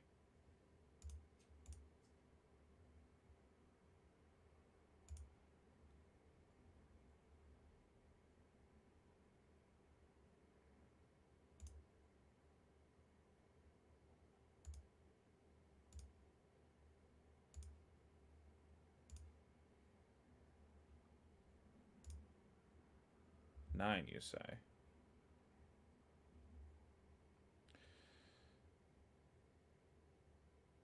Just play War Tune, I guess.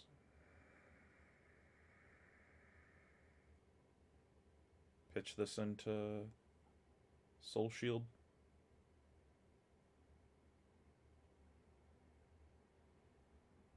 Pitch that for War Tune. Hold a card.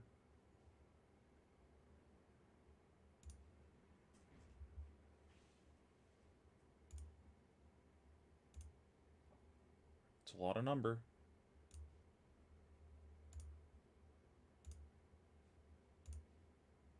Color me scared.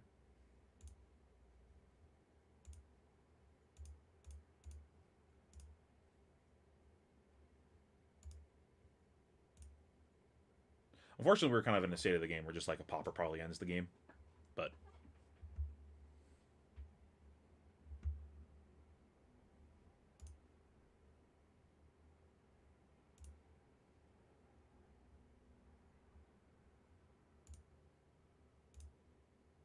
I'm very surprised he hasn't been blocking more aggressively. I feel like you really want to block with this deck. He's like not been getting great blocking value, but it's fucking killing me, so.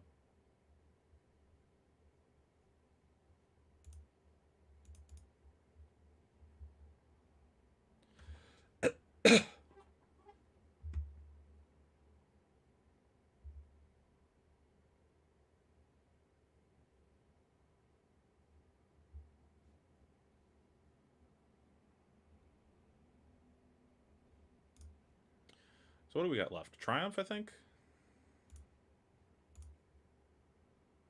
That's unfortunate.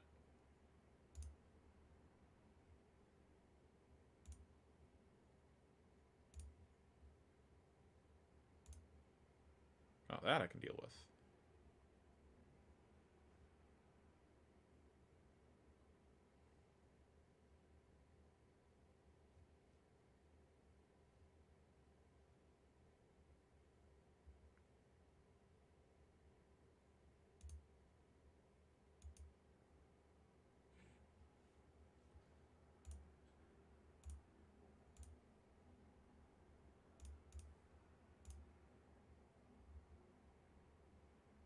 Wait, he had the popper the whole time? The heck?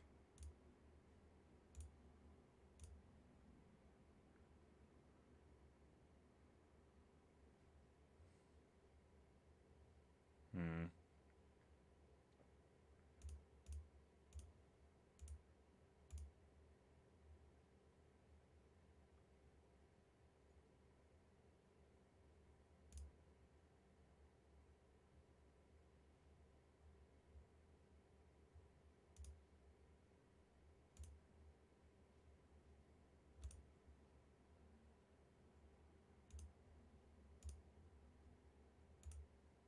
Unfortunate.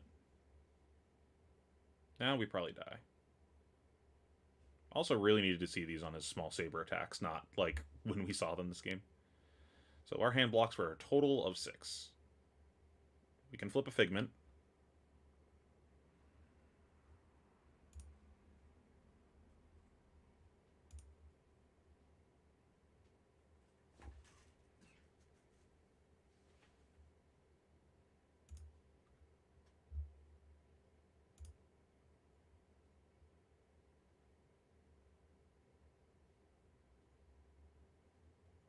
Hmm.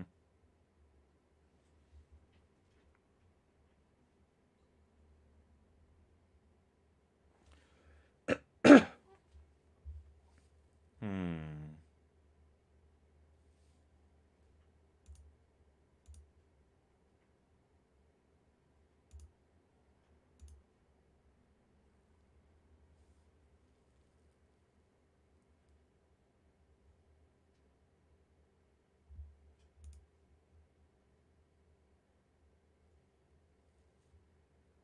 If you have the reaction, you have the reaction.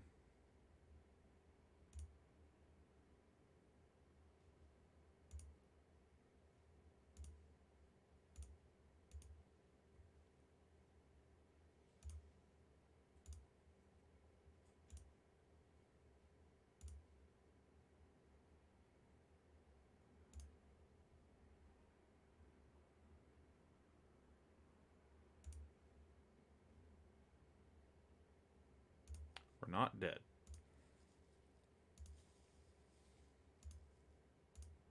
We're just not happy about life right now.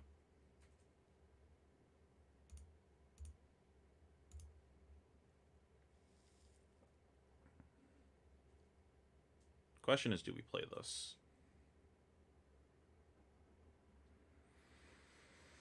Hmm.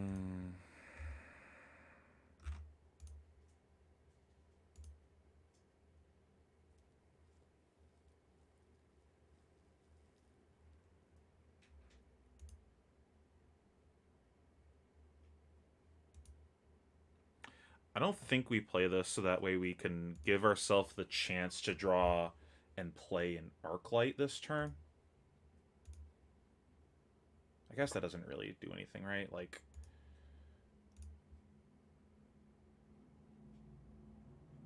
we've seen one Arclight.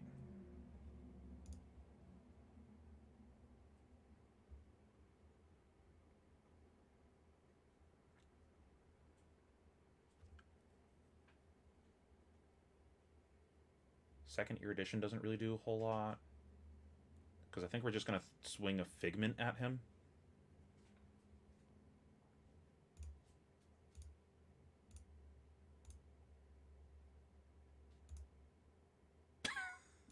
Okay.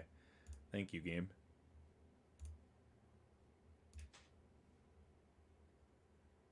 Unfortunate.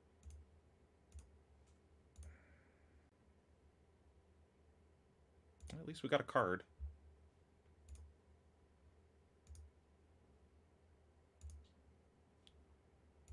Please give me an Arclight. Nope.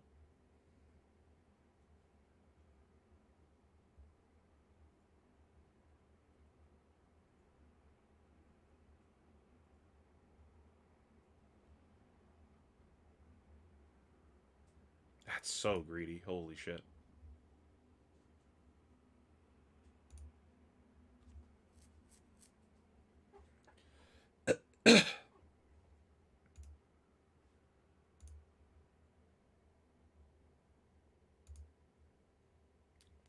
What the fuck is going on? Holy shit. Bro.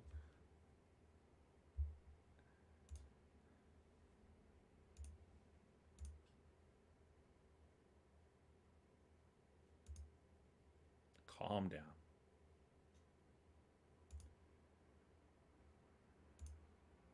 Okay, so this is leaking over by 1 right now. And then the next swing is for a lot. Next swing is for 4, 7. So I had to give you my whole hand on the next swing. There's no hit trigger here. I'm wondering if I pitch this into Rapture and Boots so I don't take the 1 leak.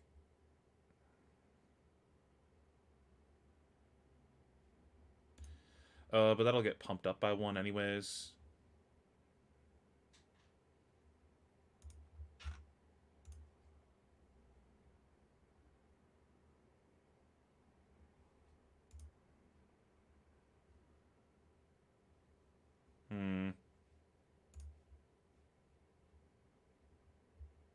Unfortunate.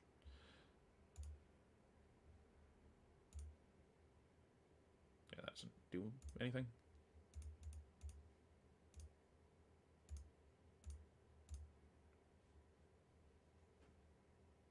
Now we're probably dead. This is very close, though.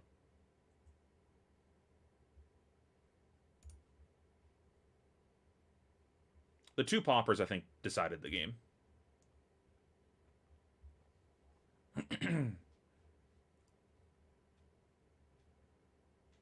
I mean, like, I have to go for it, right, chat? Like, there's no shot I'm winning this game otherwise. Because, like, I'm just blocking with 3 cards, setting a Wrath. Like, I can't win that game.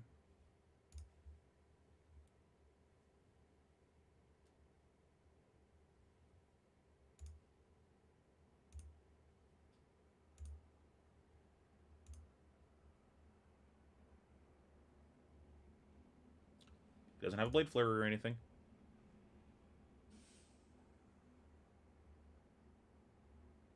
He would have just played it there. Oh! Wait, I can block that. Alright, give me a Herald. Give me a... That's a Herald.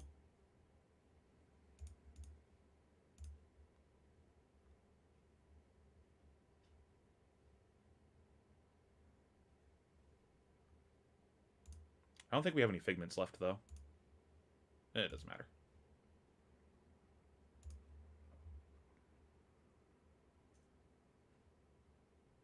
Does playing this Arclight do anything? I don't think so. Because, like, we're just giving him our whole hand. And then he just gets to have a 4-card hand next turn.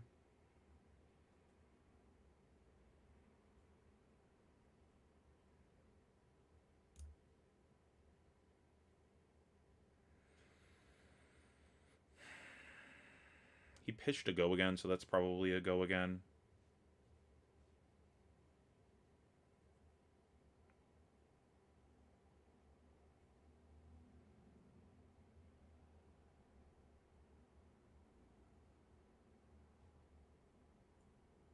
I think what I want to do is Soul Shield this, and then see what the second swing looks like.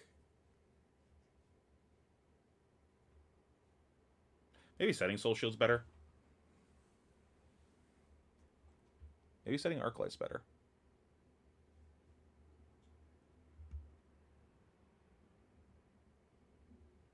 I think taking the 6 on the 5, though, is, like, the best deal I'm going to get.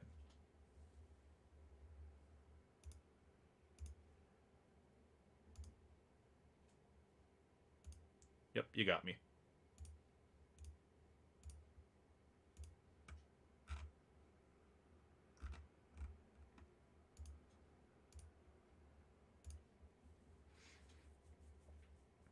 Yep, that was a little unfortunate.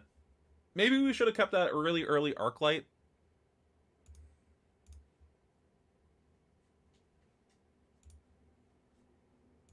Hmm. Maybe, yeah, maybe just playing the arc light into his 6 card hand was better, and just like hold our cards, because he went kind of nuts that turn. That was probably better. Chat, I think you're right. Hey, dude. Hmm.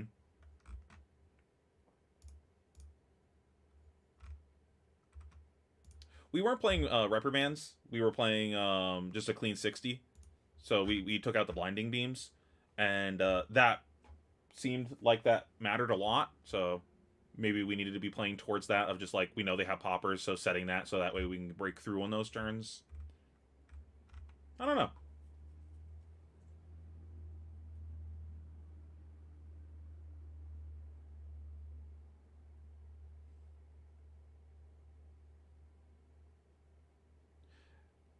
It could have also just been like, play the arc light after the nourishing. Just like, no matter what, I'm just like buying that extra card that he got off the nourishing.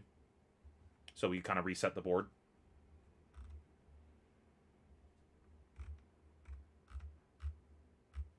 Take my 3 and move on. It's just like kind of negative value. I don't know. All right, I'm gonna be right back. I gotta go to the bathroom.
All right, let's get another.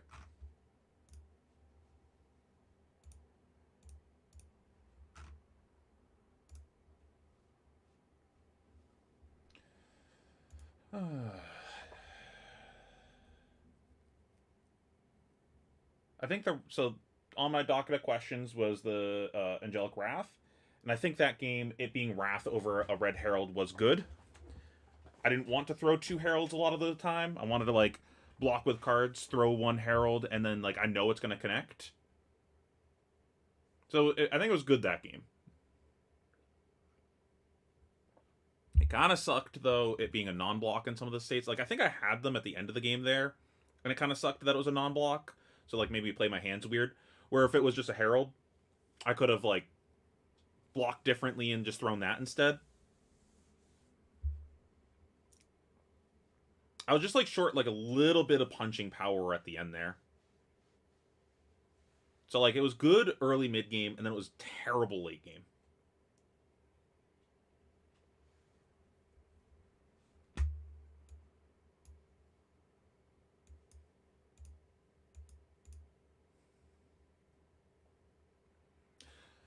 I think a lot of that though just came down to I played poorly. Okay, so now we can check out our Bravo stuff. Do that.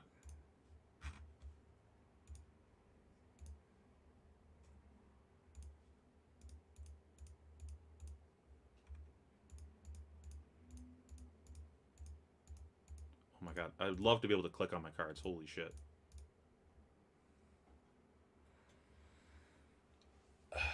And then do we play these two That All You Gots just as defense reactions?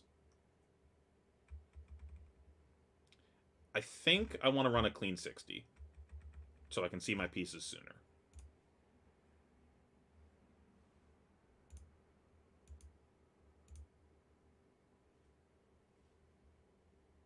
Maybe it felt like I was so low that I had to flip aggressively because I was like at such a deficit. Like, what am I waiting for, you know? Yeah, I'll pass. This hand sucks. Is it just Pierce pass?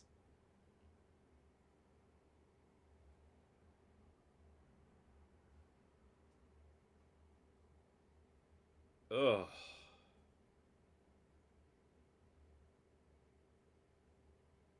This hand is fucking awful.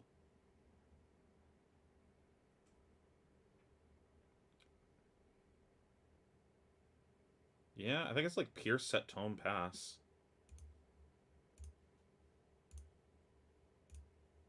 I could have played the Triumph and not got it a set, but I don't know.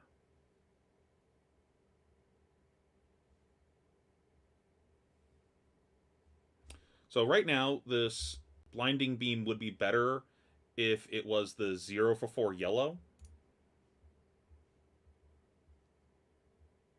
I don't give a fuck about this.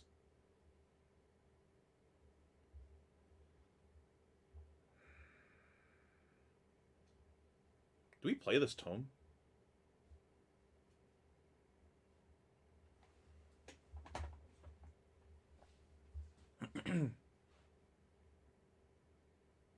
Now I've seen worse Prism hands, unfortunately. That's one of the things with the deck. You draw some real curse, just absolutely heinous shit.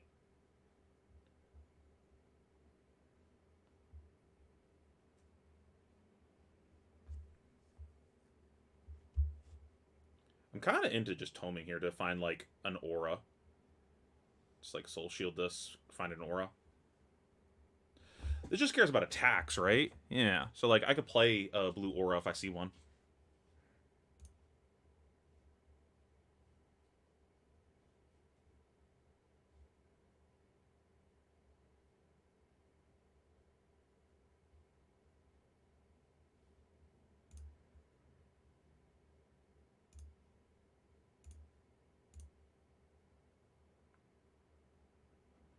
Actually,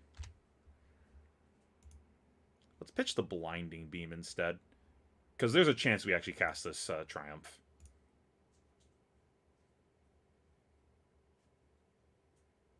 Yep, that's why I was thinking about toming.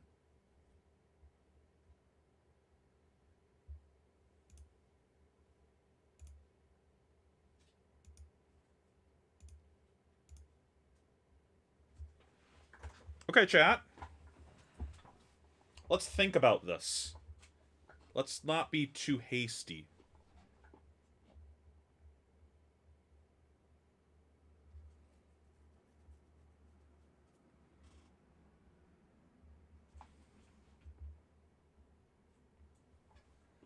We could play this Arclight.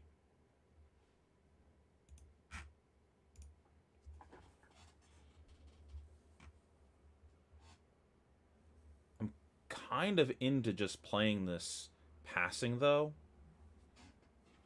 It's just like distracts him. Set the Arclight.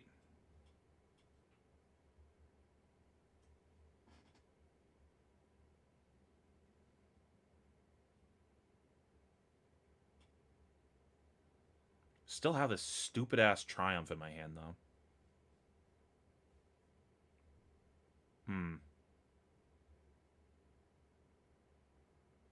Could still throw this year edition. That seems loose. Yeah.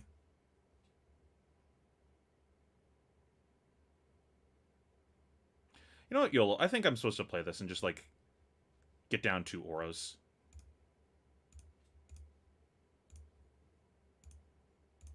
We'll try this. We'll see what happens doing it this way.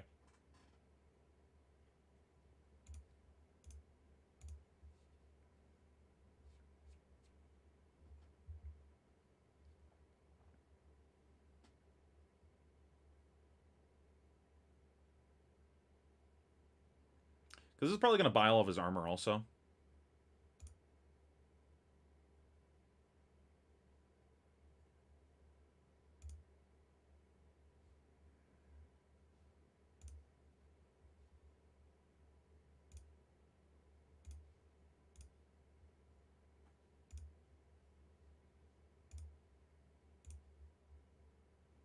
Mm-hmm.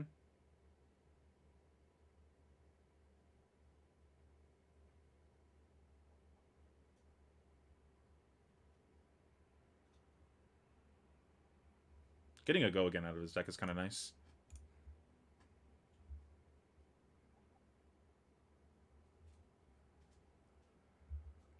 Okay.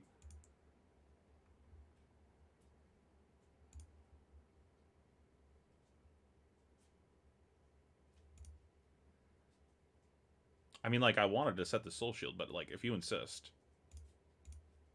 I'll take all of your cards. You're probably just gonna, like, keep a card and throw a hammer at my passing now, but it's fine. Oh!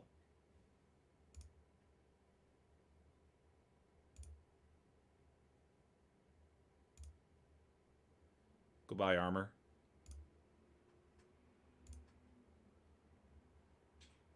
You just dealt a lot of theoretical damage to him. Be great if we could find, like, pieces. This is like the Brute game, where, like, all of our pieces are just not coming. Turn 4, we've seen one piece. I guess 2. We saw a tome.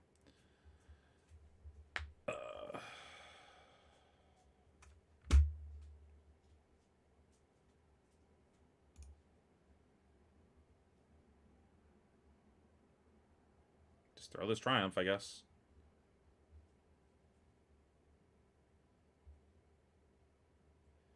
Yeah, I think I just want to throw Heralds at him to, like, make him not punch me very hard right now.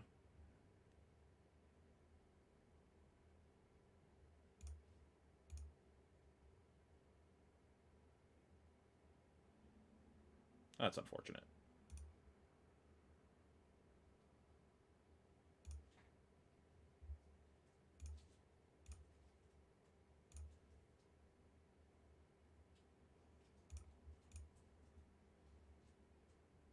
Man, where are our pieces? Holy crap.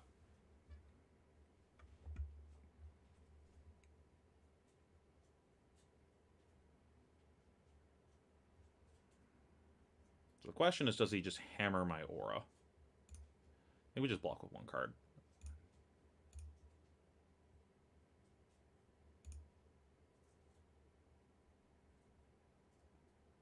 Is he a disciplined gamer? Nope. Maybe?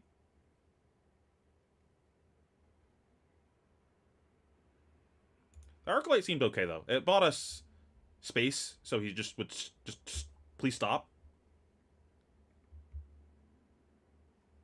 My concern is that we're now staggering our pieces, though.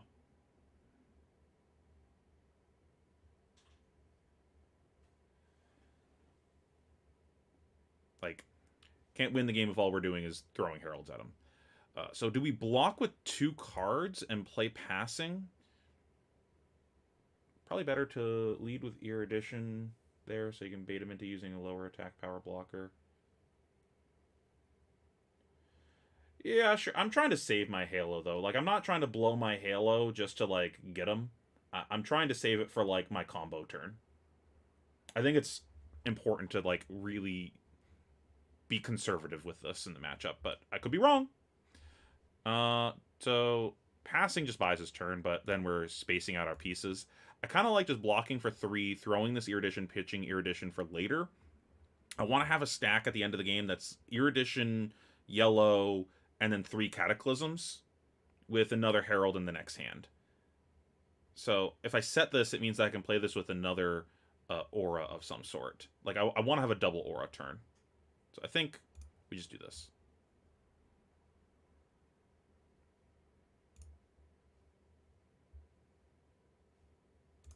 This is not great, but I don't want to just, like, run these out one at a time.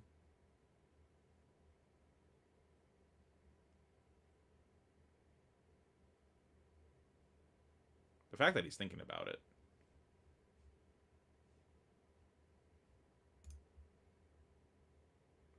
he would have just gotten got. Holy shit. If I had a reprimand there. So reprimand would have been insane here. It's not about like specifically my stack in that order right now. But I want to make sure that I have an Erudition with a yellow in my deck later on. Like I want to have a hand that's Cataclysm, Cataclysm, Cataclysm, Erudition, second Herald because the Erudition's going to connect because you had to give me your entire grip on the 3 Cataclysms. So I just want to... I'm trying to be cognizant that I'm conserving one of my Eruditions is what I'm saying.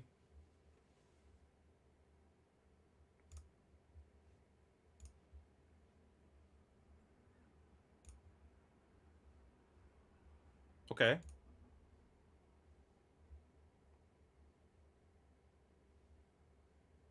Block with card, play hand.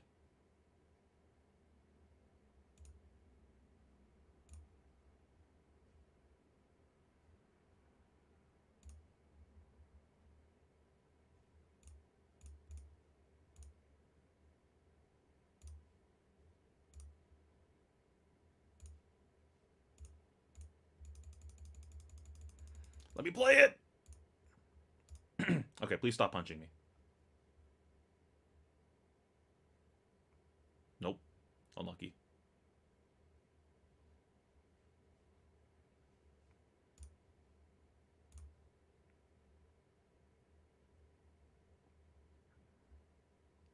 Chat, do we no blocks this? How greedy are we? I think we're running out of time.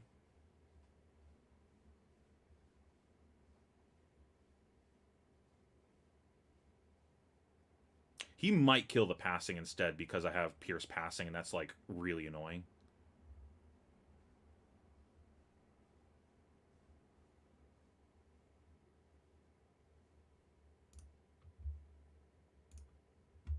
I think we gotta be greedy to win this game.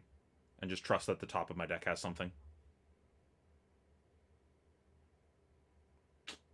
That stinks.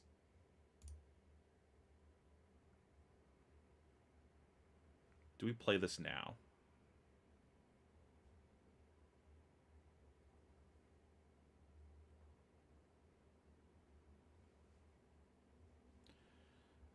So, crack Halo, pitch this, put this into Soul, draw a card, have Genesis, Blinding Beam, Unknown, pitch Blinding Beam, play Genesis, have an Unknown in hand.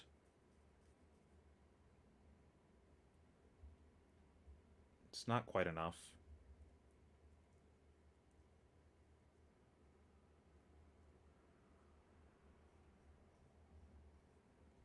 Maybe we should have blocked with one card.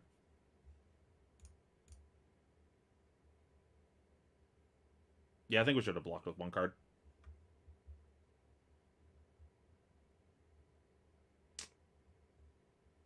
That was a misplay.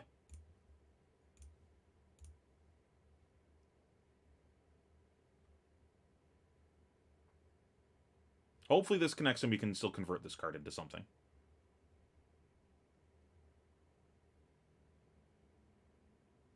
Or hopefully he doesn't have a D-React set. That'd be really unfortunate. That'd be tragic if that's a sink.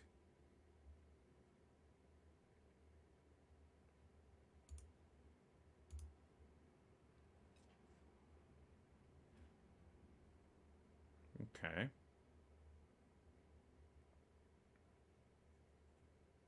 This pitches for 3 right now, which isn't really enough to do anything.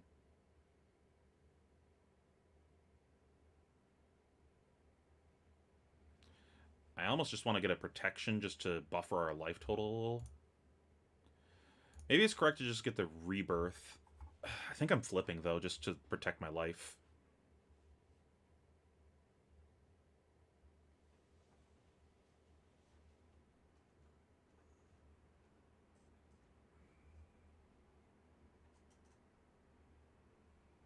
Yeah, let's get a protection to protect our life total.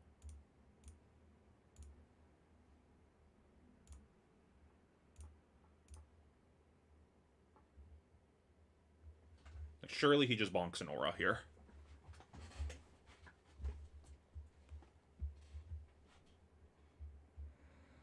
I'm going to get the Shariah off of the Halo. I was planning on flipping the Angel just in case he just attacked me because I'm at 10. I don't want to just lose the angel.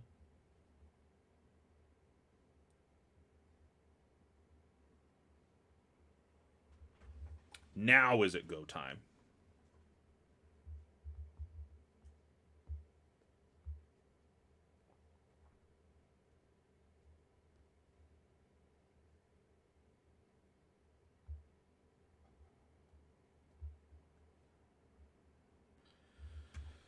Oh. Play this. Pitch, pitch. Herald into Soul. No, I have to Halo so I can get my my thing. Pitch this. No, that goes to Soul. So pitch a yellow to Halo. Put that in Soul. Draw a card. Go to 3 cards, which is this and an unknown. Pitch one of these. Play the Genesis. Go to this and an unknown.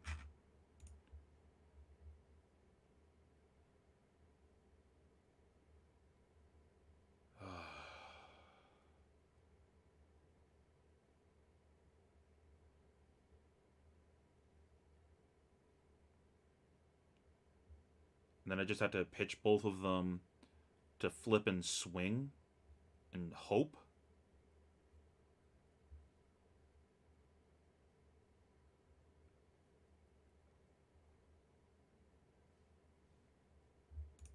I mean, we're pretty deep in the deck.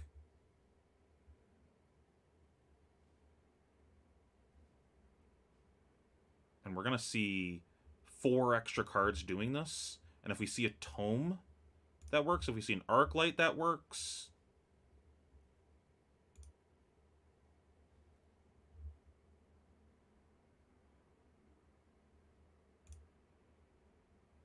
No.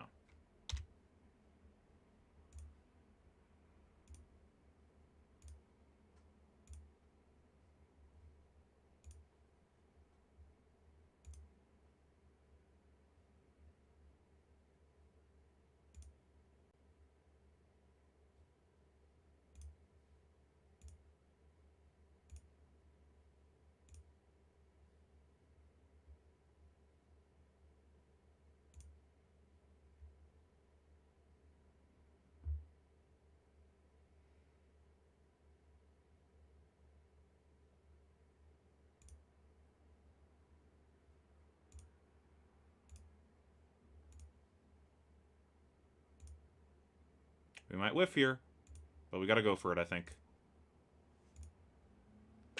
Got so unlucky, man. Oh. F.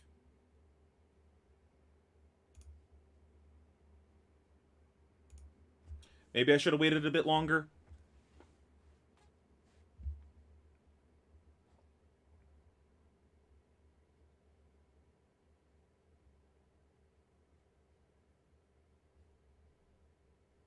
It sucks.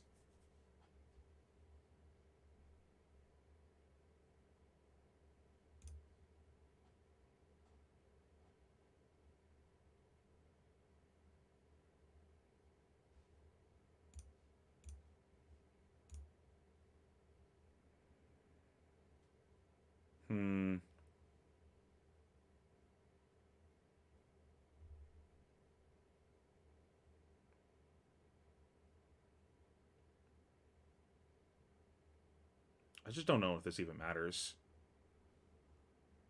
I won't. I don't think the 2 shields change anything.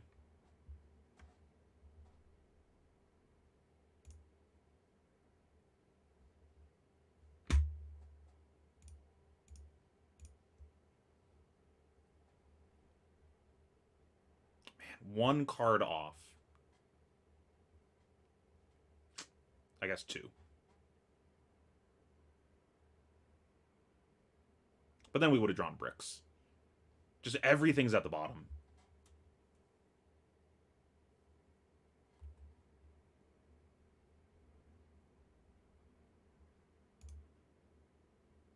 There's just like no way to win from here, right?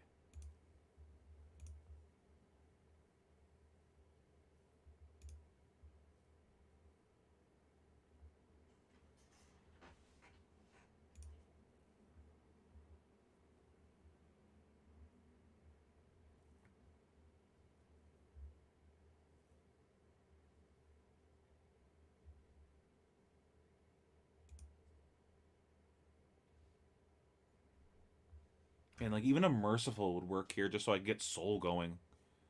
Just none of the pieces.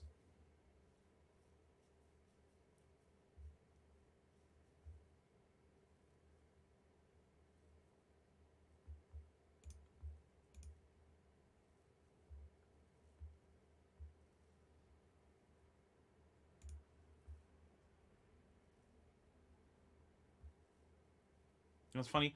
I could have actually shot my angel to end his turn and like save my Genesis, but I don't know if that really matters. I don't know if that changes anything.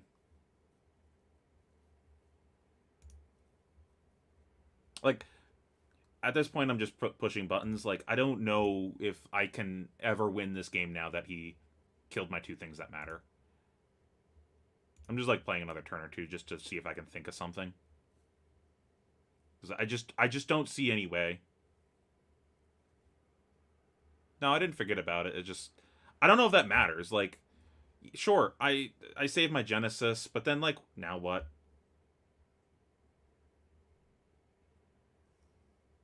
Yeah, it's flashy, but it doesn't win me the game. It doesn't change the fact that I've lost all my resources. I needed to protect that erudition so I can fart out a shitload of permanents. I did not do that.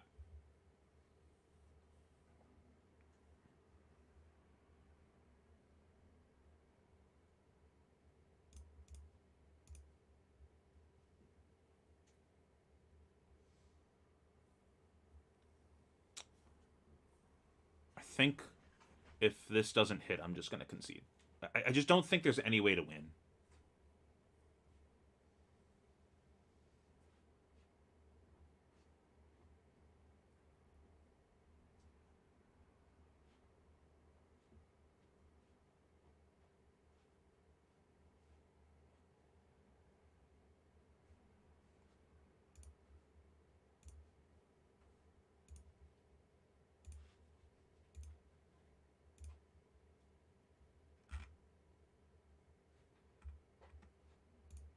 I fucking hate that. Like, the most used thing, good game, is like, oh, I guess it's like there. I always scroll down to look for it.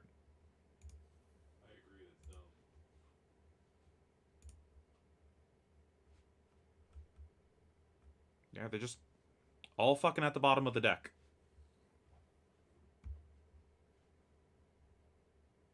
What was that? 6 combo pieces at the bottom of the deck?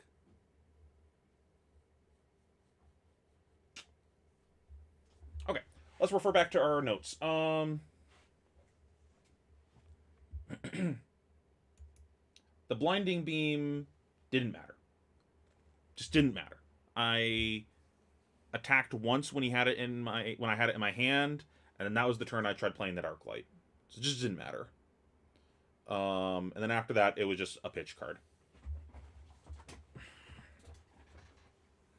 I think I would have rathered it was just a block 3 in that case.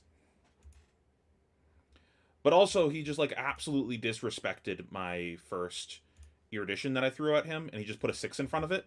So if I had it there, he would have been blown out, and I would have gone nuts because it was under Pierce, I believe. So he would have taken like 4. I would have gotten a Figment. I would have gotten another attack in, I think. I think in that case, it would have had to have been Reprimand because I don't believe I had floating resources, but still.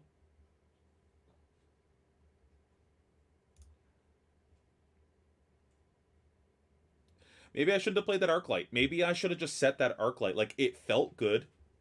It felt nice doing that. Like, okay, I got down a passing Mirage and I got to throw some shit at his face, but like, it doesn't matter. Like, none of that mattered. The only thing that matters is protecting my Erudition Figment.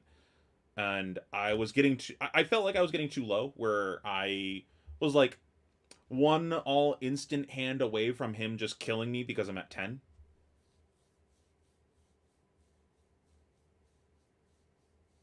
So I was like, I just gotta go now. I just gotta hope that in the next 4 cards I find a single piece and that can let me keep going.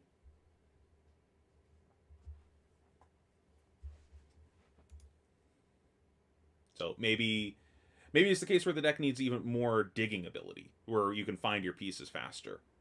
if that's the only thing that matters. But then a lot of that runs into the problem of, well, what if I'm getting punched in the face? That doesn't help. It just feels so fucking inconsistent.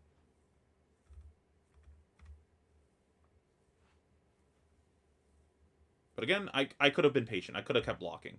But, like, if I kept blocking, I'm waiting another 1, 2, 3, 4 turns to find an arc light. And we're drawing 3 instants in that time period. I don't know if we can stop ourselves from bleeding 10 damage in that time. And then we still have to cast the arc light. Like, we still have to get this arc light down. And the arc light is in a hand of 2 other non-blocks. So us, like, playing the arc light that turn seems unrealistic. I guess this isn't reality, because we shuffled the deck, right? We shuffled the deck to find the Figment of Erudition, so, like, our deck looked different prior to cracking Halo. So I don't know what it would have been if we had been patient. It's just random, but...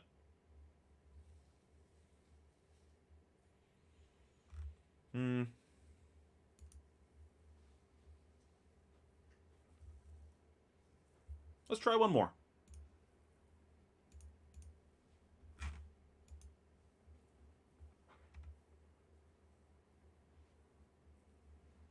And, like, when I've watched other people doing it, I feel like a lot of the times they just draw a tome and just YOLO it and just hope. Do you guys even want to watch this? Chat, do I just leave? Do I just give him the game? Like, this is like a 0%. Do you guys want to watch me still play this?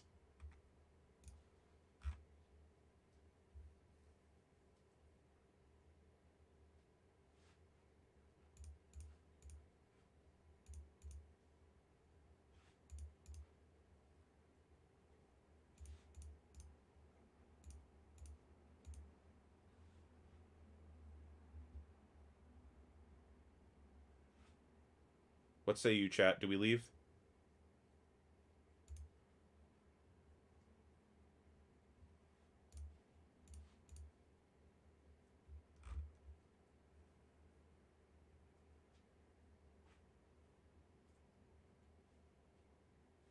Going once, going twice. Submit deck. Of course, the second I hit submit deck, someone finally says something. Whatever, we'll make this quick.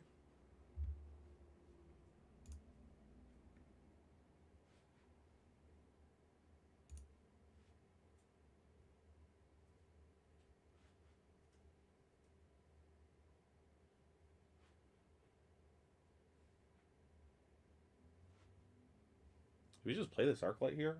Doesn't do anything, right? He just weapons it. I guess I make him pay a life. Oh, it also eats his rune chance, I guess. I'll take 2, so you have to give up your rune chance.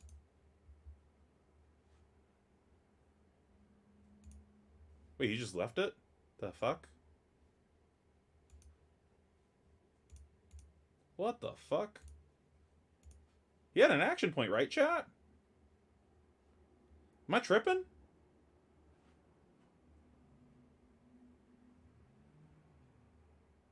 I think we just play this Herald and play this Passing. Maybe it's just play Passing.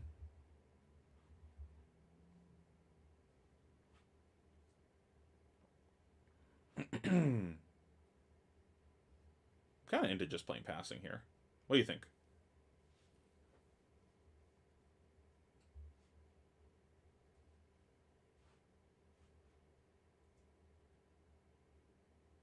I probably should have submitted Arcane Barrier, huh? Oops.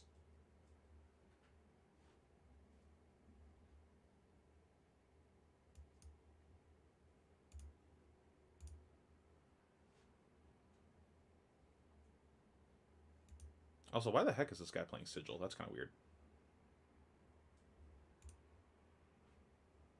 This is one of the hands of all time.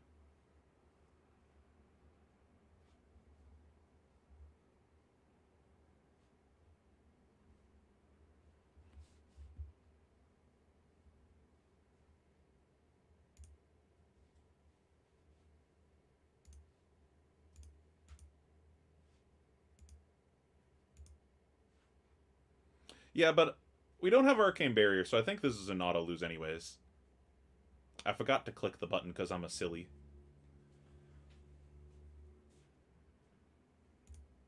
I'd be quite the silly goose. Very unfortunate this is our only yellow. I really wanted to, use it here, but oh well.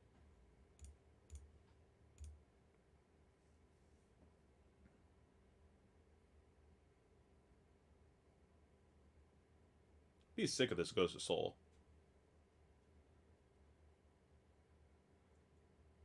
Oh!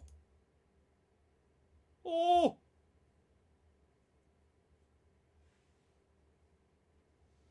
Does this eat through everything?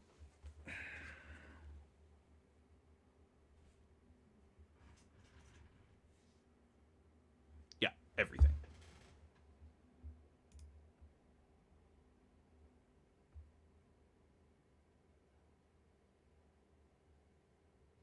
Did we just Erudition and just try to go ham?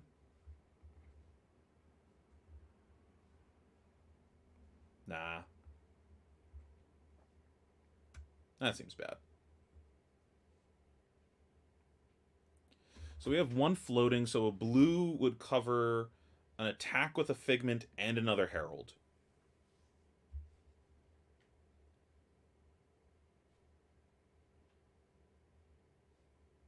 I think I just shoot him.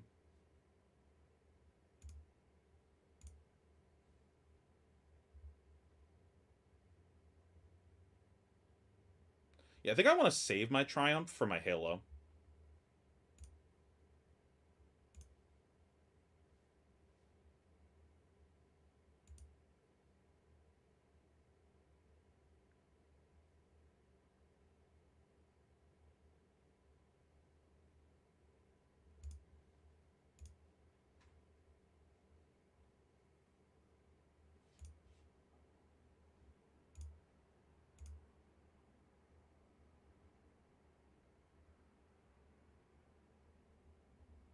I believe it's good in Decano. You just, like, put on a shitload of pressure, and then you have all this, like, ward and stuff, so it's kind of hard.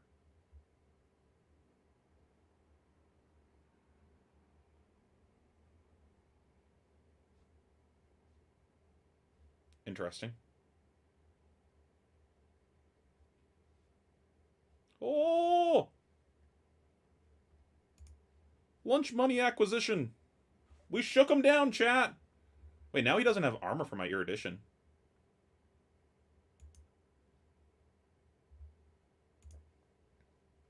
That was a pretty good turn.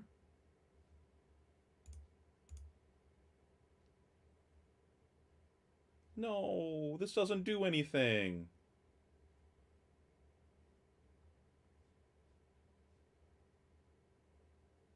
No, he actually had a thing. Wait, was that in Banish the whole time? I think it was in Banish the whole time.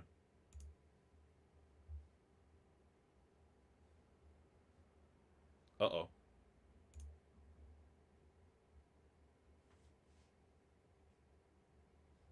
That's so unfortunate that we can't play this Arclight here. That would have been so sick playing it there.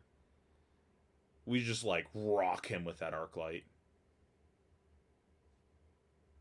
This is one that gets the top card of my deck.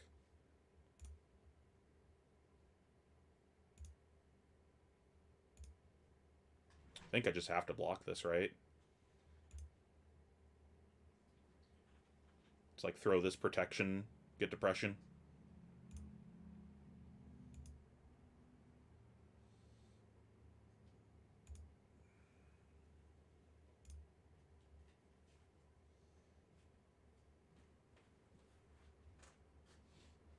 No.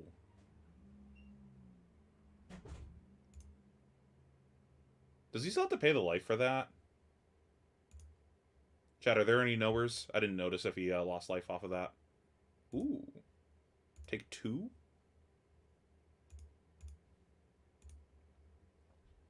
He's on no rune chance now.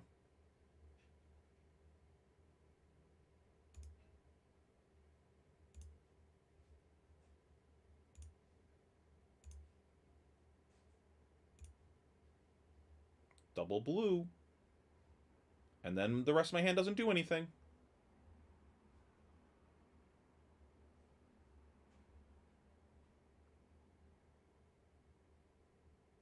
Yeah, this just doesn't do shit.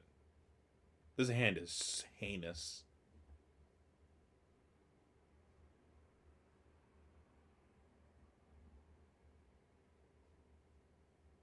Like, I could play this arc light. Do I still just play this arc light?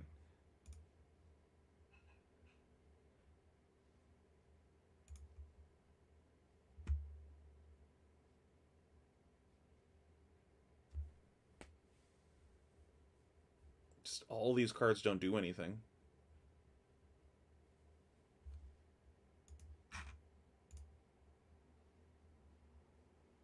Yeah, whatever. I'll just... Whatever.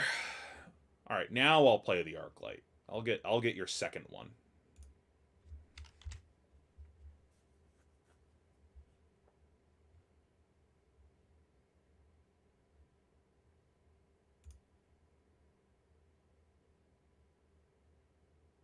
I guess we set the blinding beam.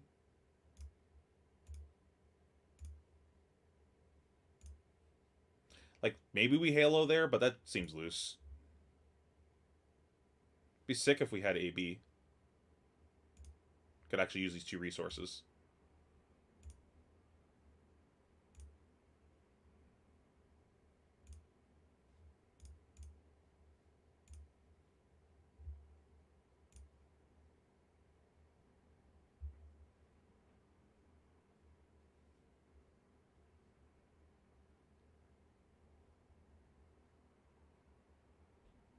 Is this a no blocks angle, chat?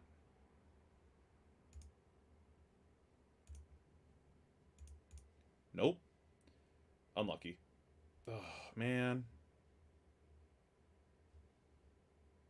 I can't even do anything with this. Yeah, you got it. That was a fun game. One more.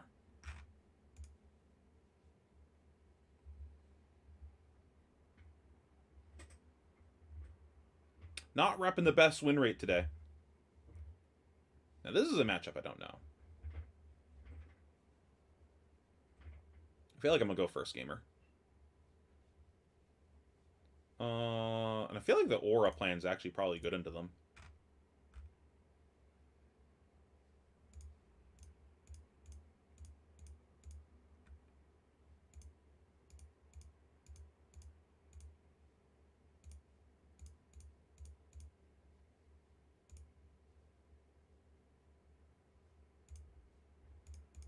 Like a loose aura plan where we just like have the ability to do it, but we're not like tunneling on that.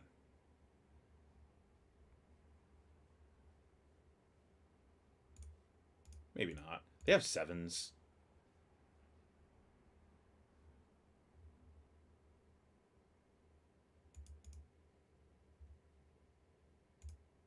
The blinding beams are cute in this matchup because they I can eat their go again.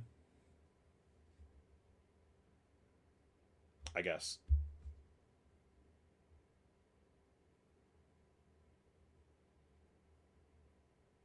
Do I even do it? All I'm doing is saying you can have an arsenal.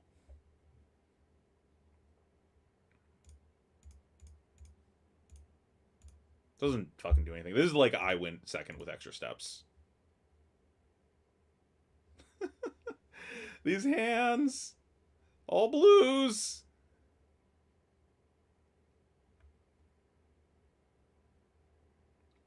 Maybe I'm just supposed to set this. I don't know.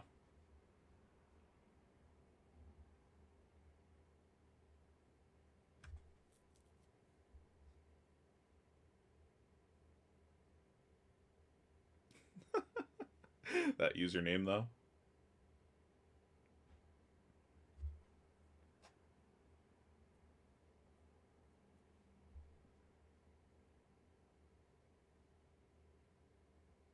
Funny, if we went off, we would have drawn this tome. If we just, like, said YOLO and just went for it there.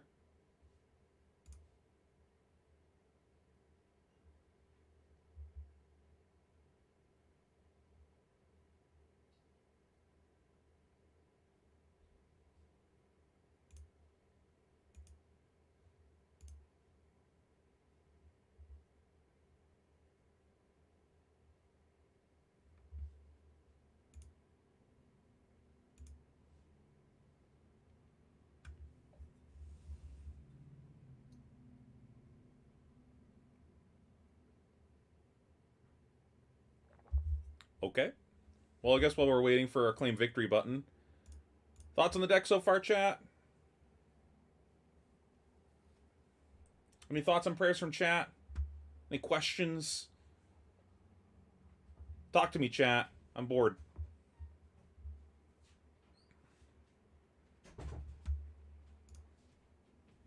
I just fire up another game in a few seconds if we don't get the claim victory button.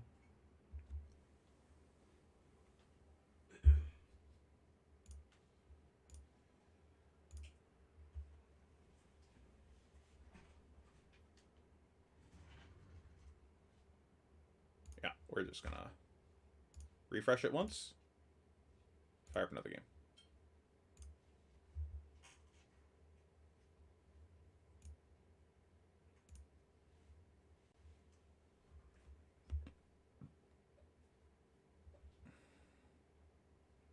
Oh, did we sub the wrong chest? No, we subbed the right one. Only had the one brute game so far, and we got run over, but it didn't matter how many what game plan we were on. We would have lost no matter what. We just got completely savaged.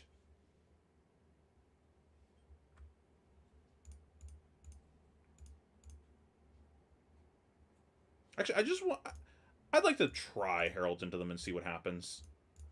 Just for science.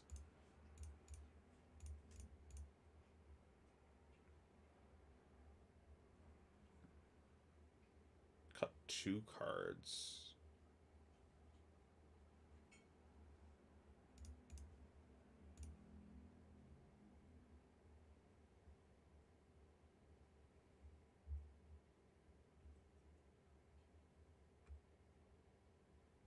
Gotta go.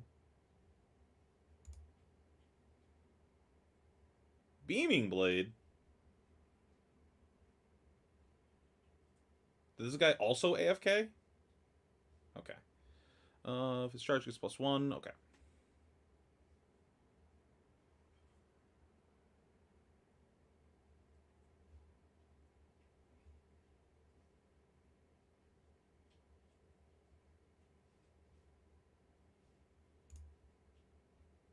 I think we just double block this.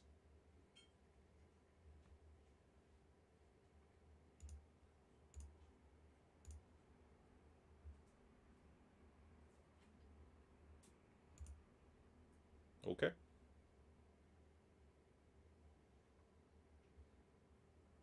Burning Soul that early is kind of surprising. I almost never ALS loop.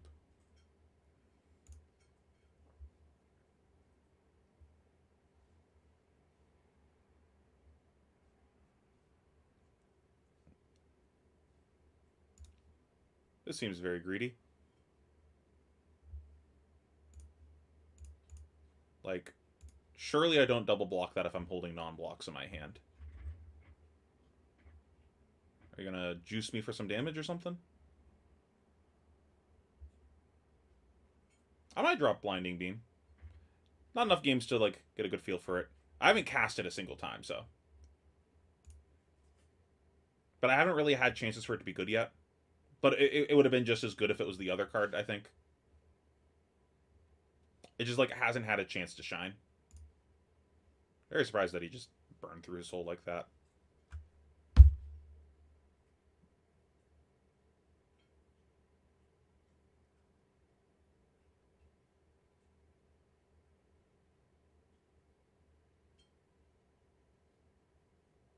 This is one of the decks of all time, chat.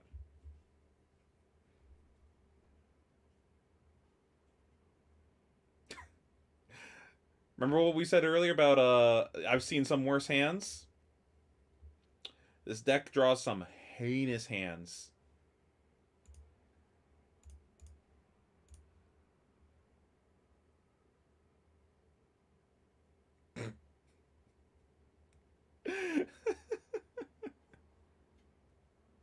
Man, fuck this deck.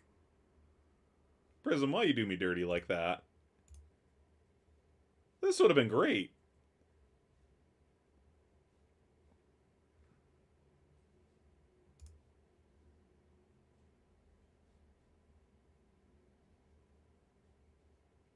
I'll just pass. Like, Show me your moves.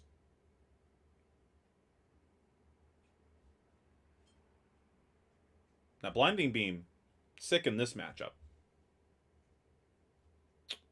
Putting it to 6.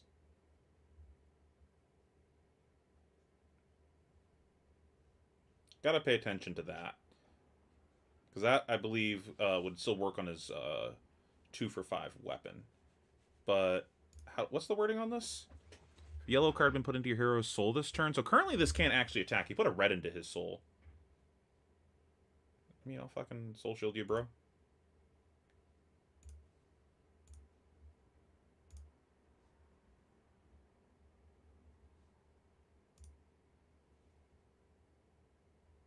It was one of the hands of all time for sure. This is for 0? I accept.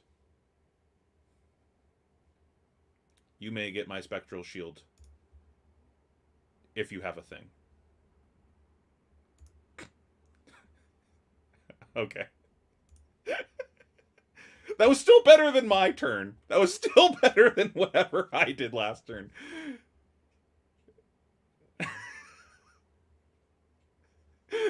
His 4-card Styx was still better than my 4-card 1 spectral shield. Oh, come on, man. Really? You're gonna juice me like that? Well, that's just rude.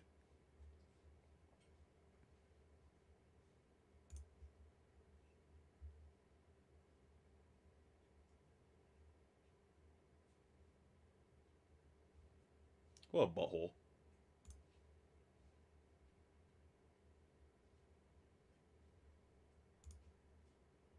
Okay, he never gave it go again.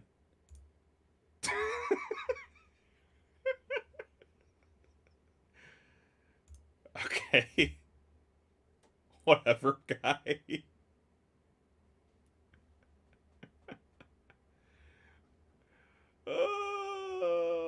Chat. Save me. Alright, I think we do War Tune and float the 1, and then we can Halo if he pops.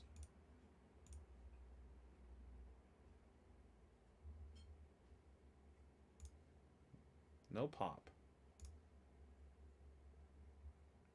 No lock, and no drop. Alright,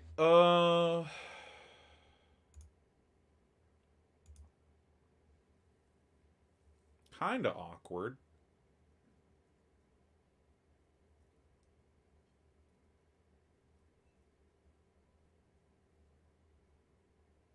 Wonder if I still just throw this Triumph.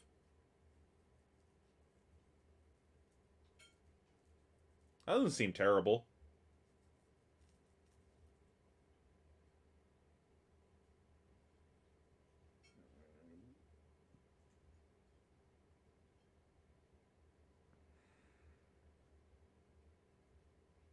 I'll just get like a throwaway Herald.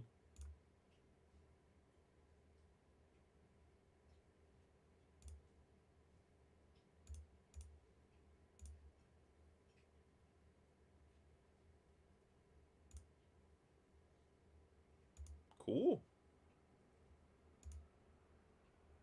Unexpected. Now I'll get War. So I can turn that yellow into a 7 next turn.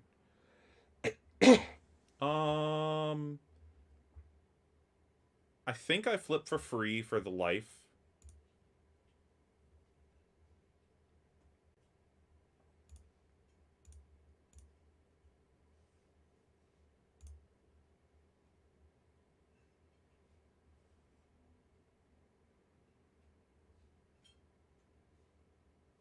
With a inconspicuous Razor Reflex.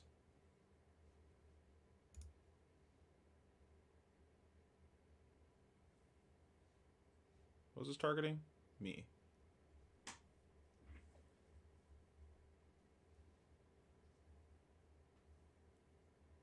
So I probably want to block for like 1.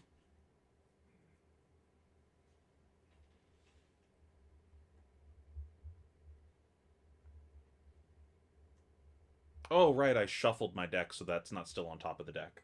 I was like, where'd my thing go? It's kind of annoying that I don't have another yellow in my hand.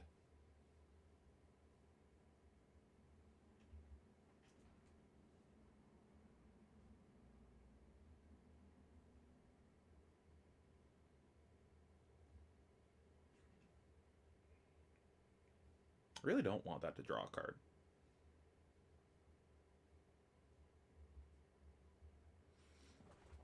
So I could get Triumph here to -1 it.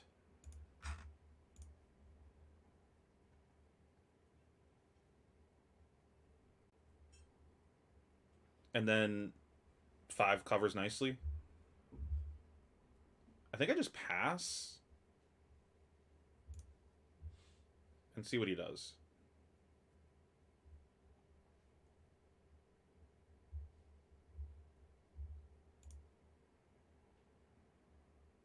Because he also might not be able to use this extra card, to be honest.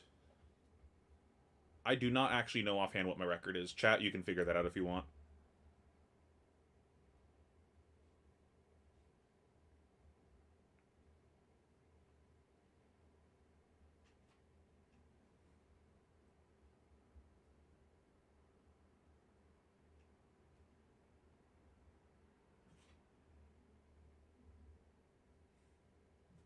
I believe I can pass, then do this afterwards, right?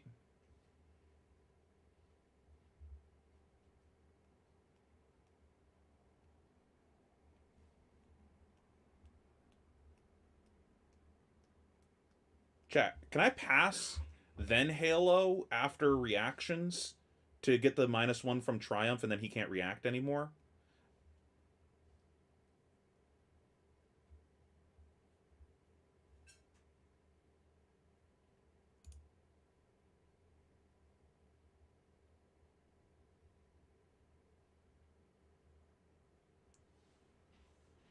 The opponent forfeited due to inactivity? What the heck? I didn't click on anything. Okay. So does that work the way I think it does, where I pass on reactions, go to the next step, and then Halo for Triumph, and now it's before damage, but it's too late for him to react?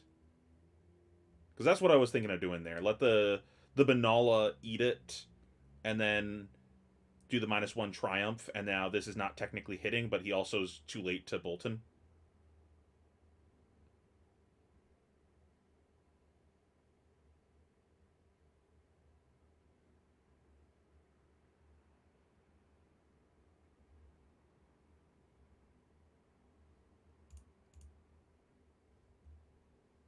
This game still hasn't resolved.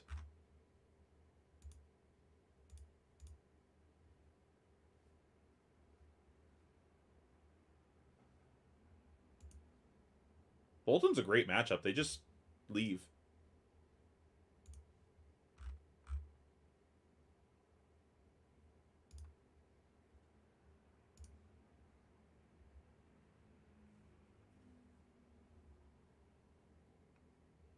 Any knowers in chat? Does that work the way I think it does with Halo? I'm not an Icelander gamer. I don't remember how these things work.